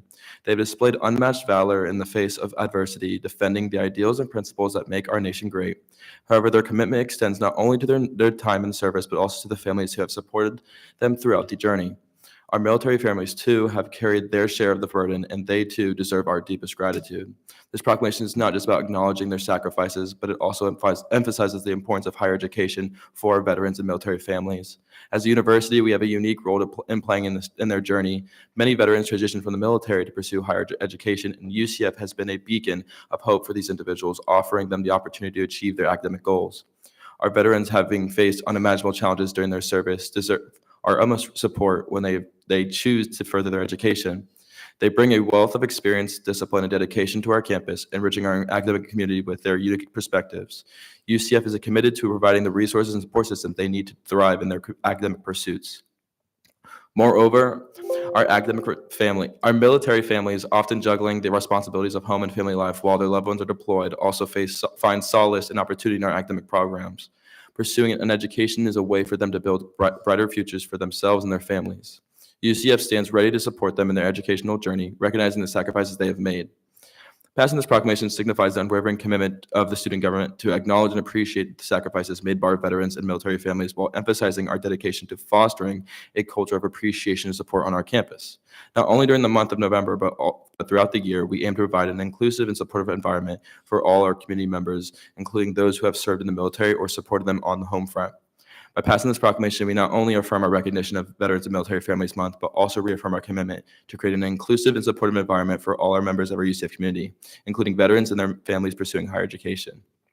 Let us join hands in honoring the service of our veterans and the strength of their families, providing them the support they need to succeed academically.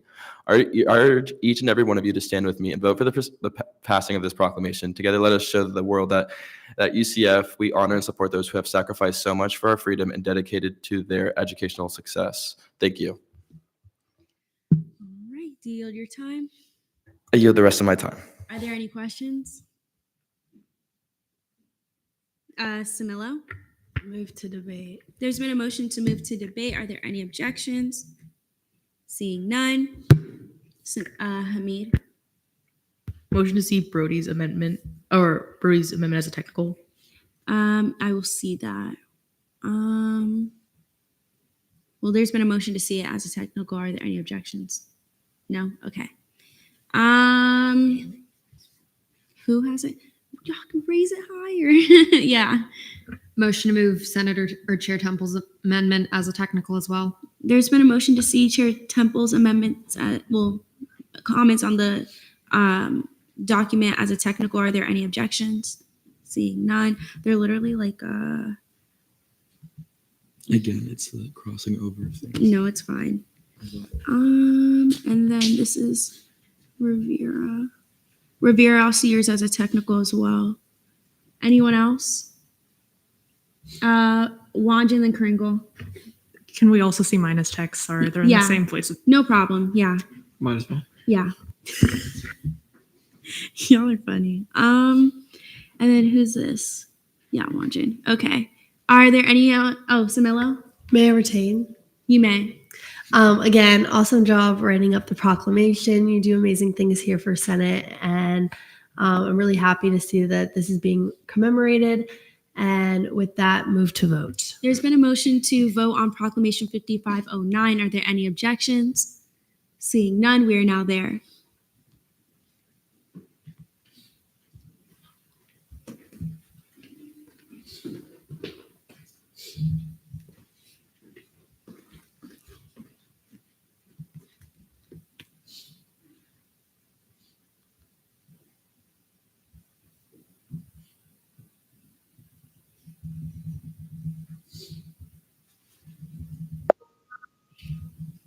With a vote count of 30 to 1 to 2, Proclamation 5509 passes on second reading.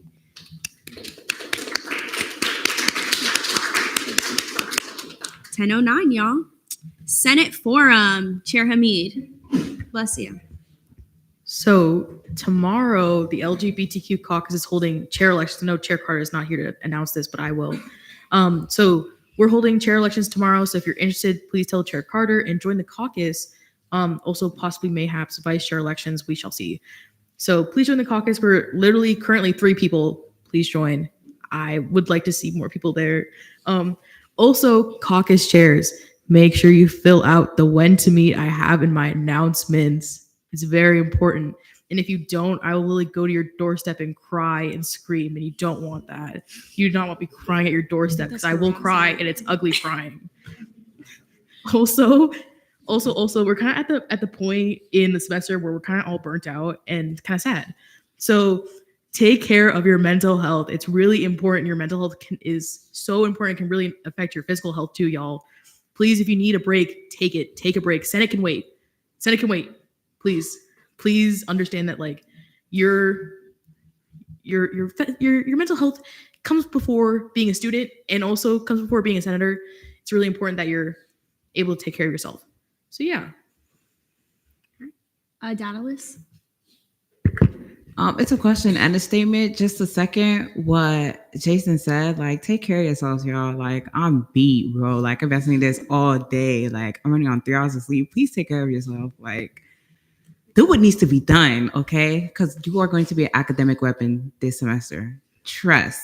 My question is, I don't have access to the agenda. Like, it's not updating for some odd reason. So can you send it to me on Teams, please? Oh, if you go to the general tab and you click on it, you can try to access it through there. No, like I can access it, but nothing's updating, which is why you didn't see my announcement. Okay. So like, I don't know why. Okay, that happens. Okay, any questions for Hamid regarding that though? No? Okay. Well, for me, I totally forgot. Like, I was just like, I'm just going to say like the deadlines and stuff, but I totally forgot about Big 12 conference. That's why I was not here the week before homecoming. So I had the opportunity to represent our branch. And I just want to give a huge shout out to our 2 fiscal committees who have surpassed the number of fiscal bills and allocations that we've seen in the past compared to last year. Like, we surpassed it and started and opened up funding 3 months later than we did last year. And we couldn't have done that without you guys being on the ground and actually talking to RSOs and the event that you had, speaking to students directly in the chamber. So they were very impressed. I'm not going to lie. Like, I went in there like, yeah, UCF student government is the best. But after seriously like hearing, how our student government operates compared to the other Big 12 student governments, I have to say, like, I'm trying not to be biased, but we really, really blew it out of the water. There were things that those student governments were just implementing that we already had. For example, the opt-in program for books, like adding your financial aid to get books, shuttles to the airport. We've had that for a long time. So things that we already have had that are a no-brainer for us are new initiatives for them. And they're very surprised by our $18 million budget as well. So I guess we have more money than them in that aspect. But just keep doing the things you do, the initiatives. No one else has minority caucuses, by the way. We're the only one compared to the rest of them. So you guys are really, really doing so well. And I do have a few notes that I'll be going over with Pro Tempore DeMarla that I totally forgot I had. I'm probably in this purse too. But I'll share with you too. I'm just kind of recuperating. Daedalus? The shuttle to the airport. You want to elaborate on that? Because I wasn't aware of that. So maybe we need to talk to, I think, lift codes. We have lift codes. So they do they're looking at shuttles. We have lift codes that will cover your like your lift to the airport. Yeah. We usually like show them around like December and spring breaks, things like that. Samilo? Unless we don't have it anymore. I was just going to say, talk to Christina. She is the transportation coordinator and exec, and she can make sure you get that lift code. Right. Wanjin, did you know more? Okay. Did y'all have any questions about the Big 12 conference or anything like that? No? Oh, Samilo? Well, it was more of a statement. It sounds like Big One. We're number one. Definitely in student government. I don't know about football. We were getting smacked while I was doing that presentation. I was like, you know what? At least we got student government, right? Yeah, but that was a great experience. exec was amazing. Judicial was amazing. It was a great branch head bonding experience as well. But I just wanted to take the time to just commend you. I know it's hard work, but when I say we're seriously advanced as a student government, I truly mean that. And it can't be done without all your hard work and you sitting here today. So, DeKara? I have a question. Can I yield my time, yield my conversation to a chair to speak on something? Oh, I think so. Yeah. Brody? Yeah? Yeah. I yield my time to speak about Veterans Week to Chair Collazo. Hi guys.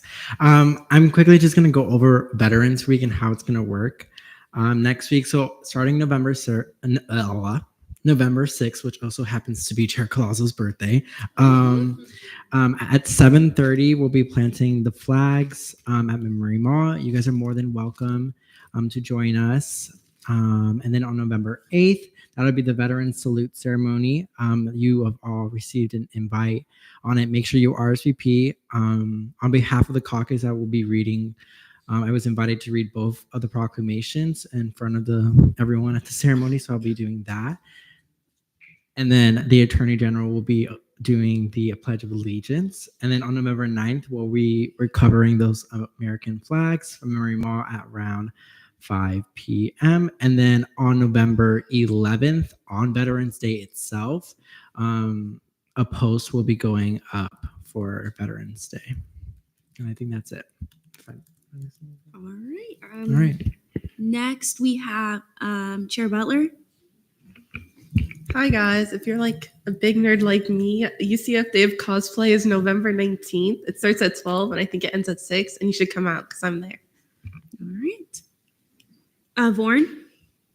Just to reiterate about the safety walk, we're scheduling it for next week on November 9th at 6 p.m. If you would like to come, please let me know so with that we don't leave you behind in case there's some time differences or someone's late. And also just to specify, we are doing our own SG agent specific safety walk within this semester so that we could schedule it again in the spring with administrators and also with PD so we can show them these areas. So please let me know if you'd like to come. Thank you. All right.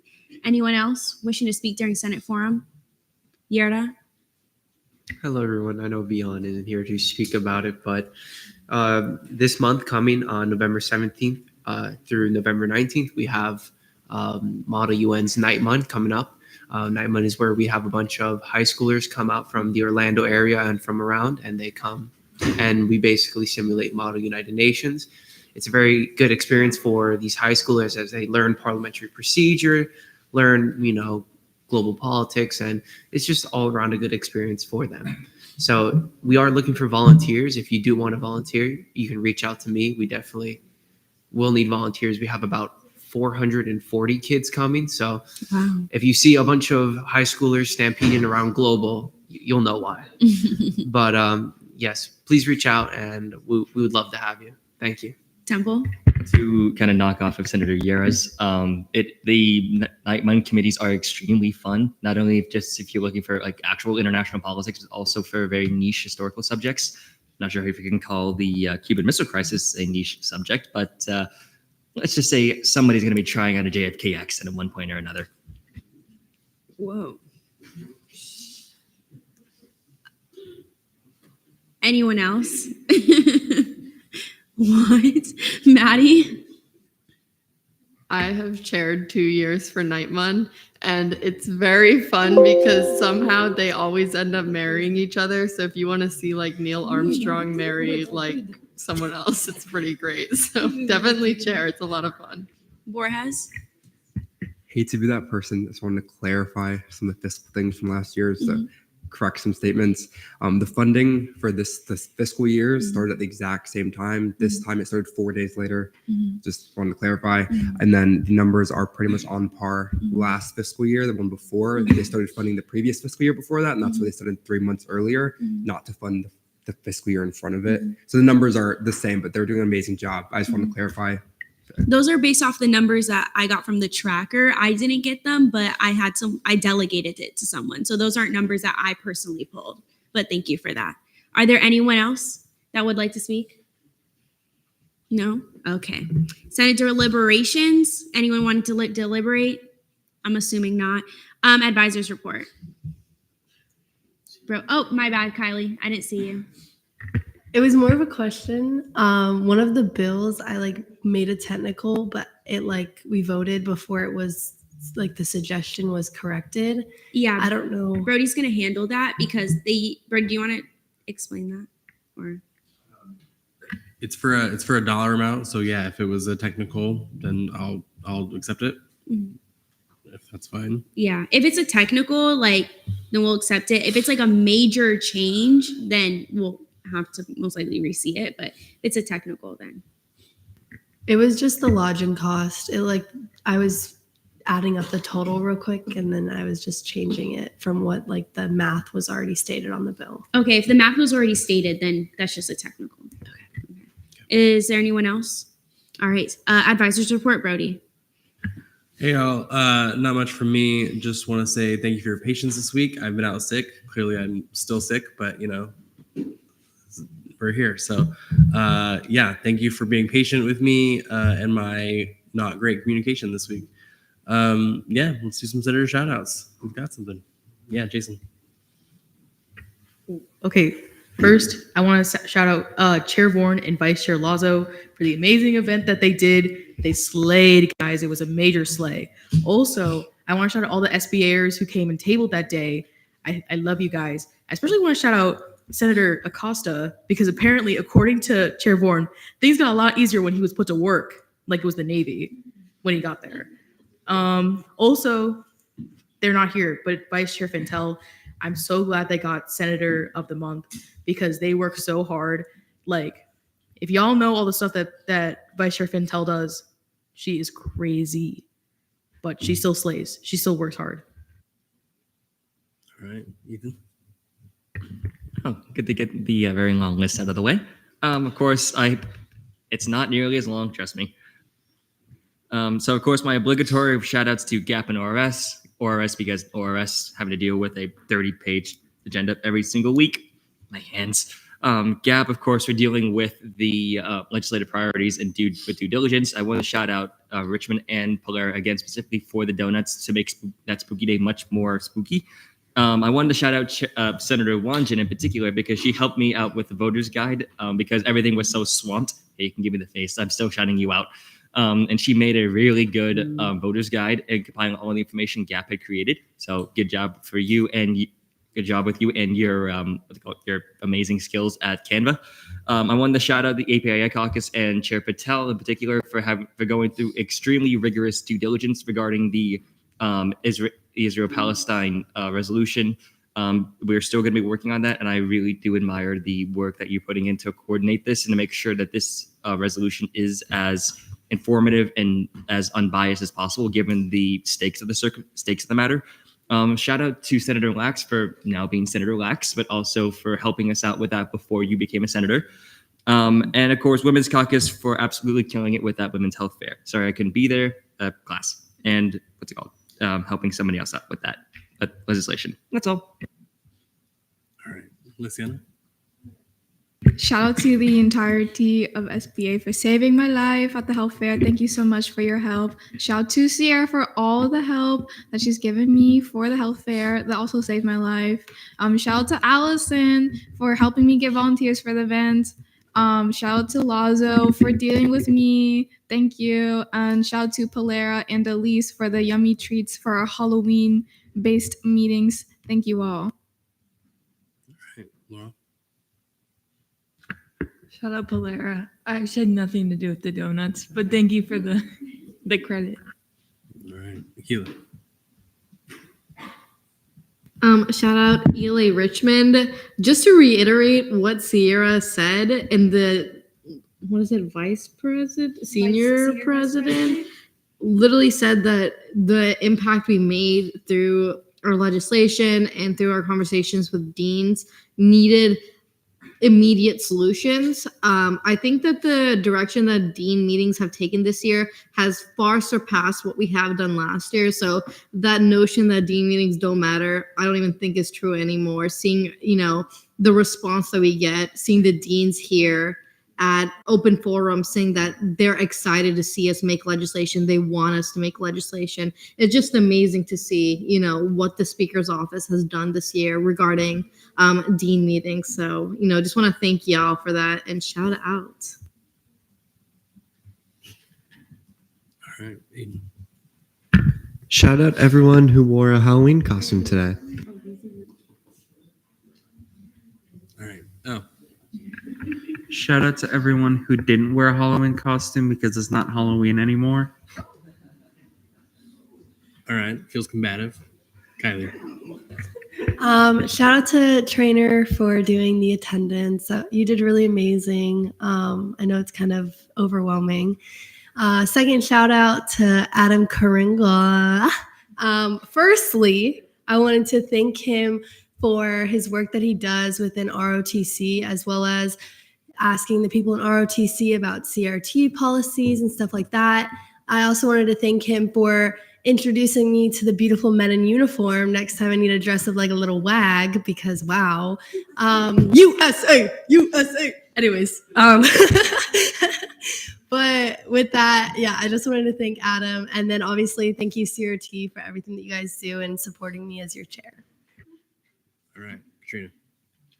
Shout out to Ethan for making sure I didn't go insane over the past 2 weeks because AVP has been in its big marketing push for our winter trips and it went super well, but it also was exhausting. And then shout out to Brody because he helped me figure out how to start a legislative initiative that has now encompassed a 4-page resolution, 4-page internal bill, and a constitutional amendment. You guys probably will not see that this semester, but someone else will get to take it over next semester. So good luck to whoever that is. It's a fun one for sure. Adam. Definitely shout out to DeCara for writing those proclamations. Appreciate you.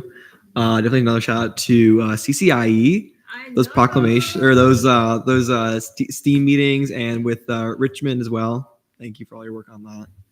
And also, of course, Cheers Milo.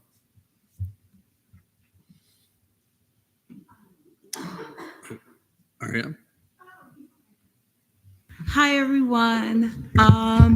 First I'm gonna start. Oh, this does not go as far as I thought it did. I'm so sorry. I'll go with Vaughn first. As somebody who's also like my first time in Senate and first time being in a chair position, I know in your head the wheels were just turning nonstop. And I know on the outside it was looking like you had everything together, which means you did great. Girl, you did great. Anyway, you did great. Pat yourself on the back and think about it every day when you wake up. Like, I did great and I'm going to keep doing great. So yeah, you deserve it. Shout out to Black Caucus. Don't listen to her on next to me. But shout out to Black Caucus. Y'all are so great. Y'all just make me smile every time I think about y'all and what we could do. We'll talk about it later, at least. Shout out to CCIE because hello, we're amazing. You know, who knew 4 people could do so much?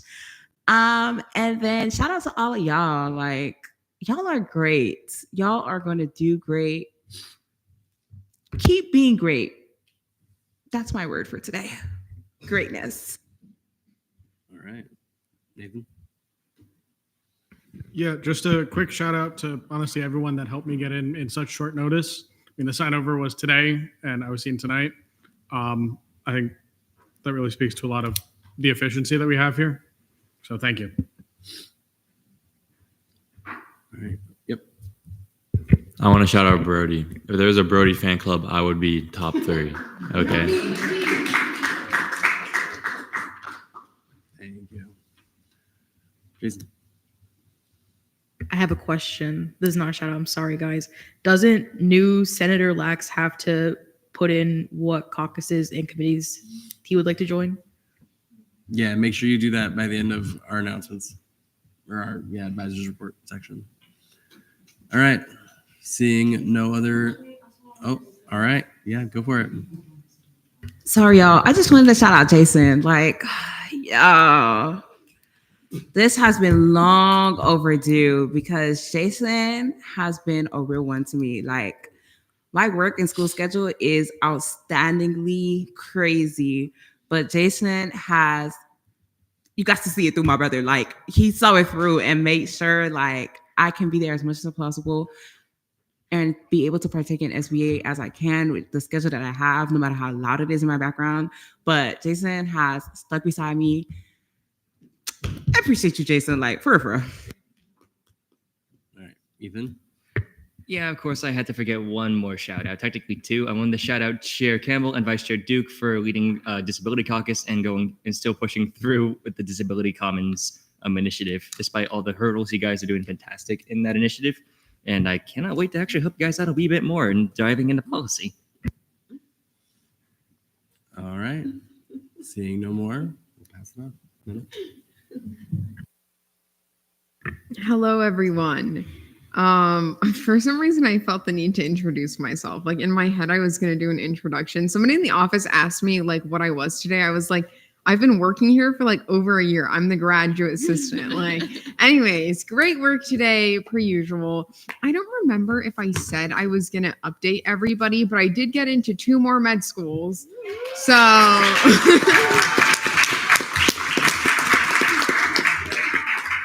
thank you. Really, I wouldn't be here without all of you. Every single time I'm in an interview, I talk about student government. So, it's really like all the experiences I get to share with y'all that got me to where I am. So I appreciate all of you. On Monday, we are doing friendship bracelet making in the conference room. I can probably bring snacks. What kind of snacks are you guys interested in? Jelly beans? No. I don't know why I even heard that. Maybe some chips. Some chips? Ice cream cake? Where am I going to put the ice cream cake? Whatever. I'll bring some snacks. We'll make some bracelets. I'll put on some jams. It will be from 4 to 5:30. Is that a good time?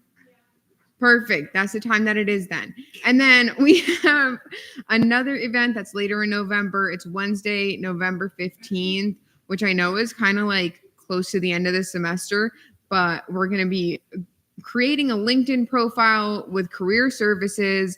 And let me tell you, LinkedIns are so important. If you're planning on applying to grad school, I get like 30 people searching my LinkedIn, stalking me on the LinkedIn, on the link. You already know. And so, yeah, come and make a LinkedIn profile, learn from the experts. And if you need anything from me, email me, call me, text me, Teams me, whatever you need, I'm here for you. Maddie. Hello, it's me. Keep sending me your minutes. Everyone's been doing really good with that. If you want anything changed on the SG website, let me know. I put my email here, so just send me an email of what you want.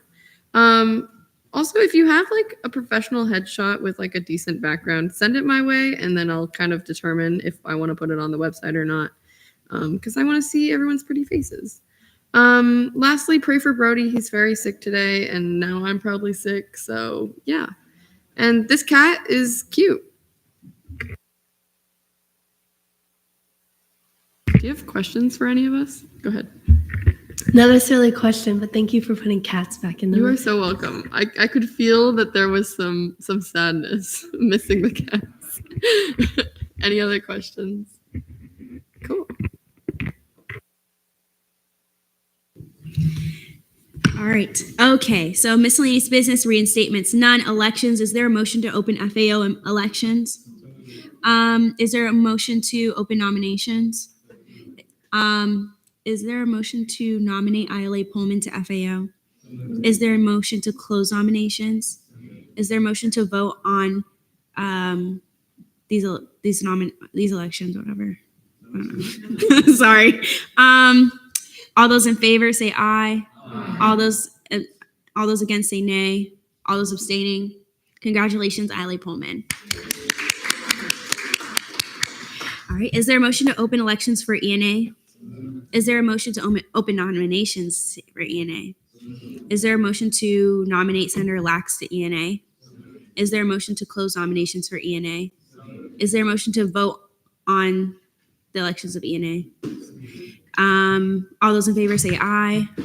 All those against say nay. Oh, okay. Decorum. All those abstaining?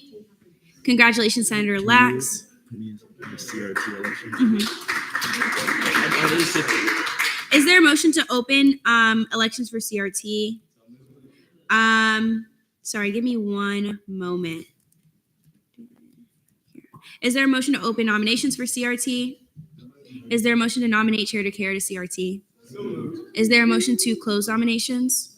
Is there a motion to vote on the elections onto CRT? All those in favor say aye. All those against say nay. All those against, all those abstaining. No, it's okay. They can laugh at that. All those abstaining. Okay. Congratulations, Chair DeCara.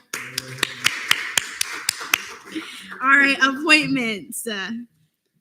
All right, I hereby appoint Sydney Burge to the LGBTQ+ caucus. I hereby appoint Senator Hashmi to SBA and Senator Lax to SBA. I hereby appoint Ile Pullman to Women's Caucus. I hereby appoint Senator Wanjan, ELA Richmond, Chair Temple, and Senator Lax to Disability Caucus. Resignations, I hereby resign Senator Hashmi from GAP. I hereby resign Senator Hashmi from Women's Caucus. And DeMarla's drip down. Okay.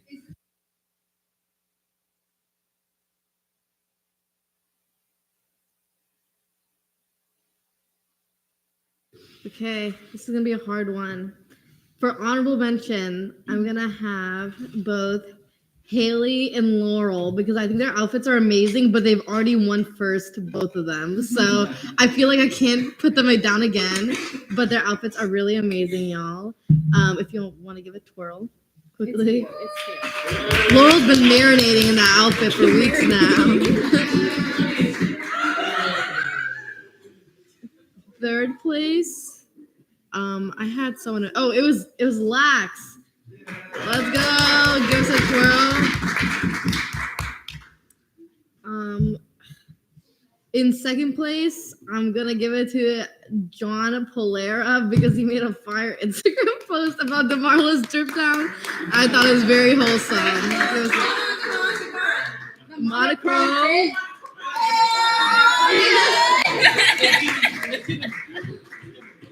Yeah, and then in first place, obviously Ethan with the mustache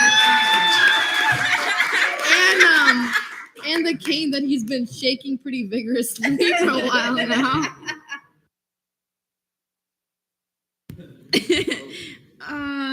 Who did I do last time? But what? Gabby. I'm sorry. Gabby hasn't done it. Polera. Motion to adjourn pending final roll call. There's a motion to adjourn pending final roll call. I'm sorry, Temple. Are there any objections? Seeing none, we are now there. All right. Lazo, Present. Herrera, present. Trainer, present. Navacruzat is excused. Keno,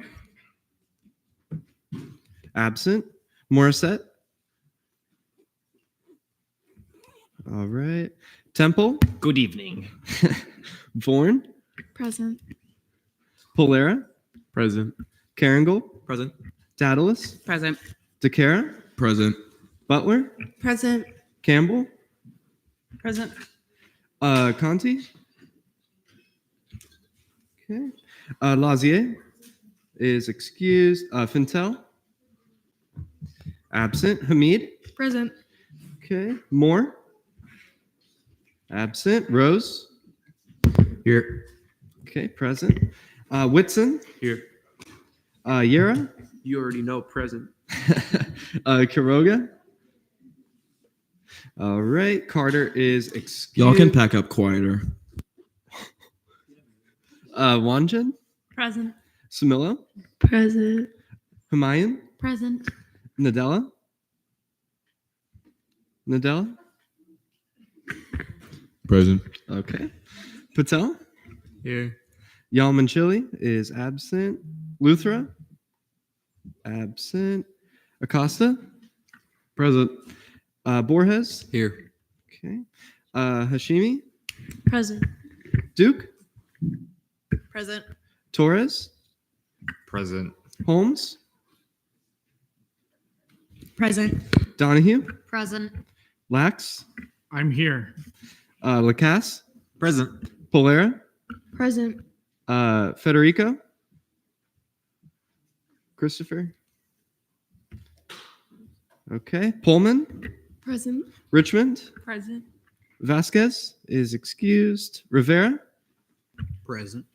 Demarla, Here. Mittal. All right, with a vote count of, well, not vote count, but 34 out of 48, quorum is verified. I hereby adjourn this meeting at 10:41 p.m.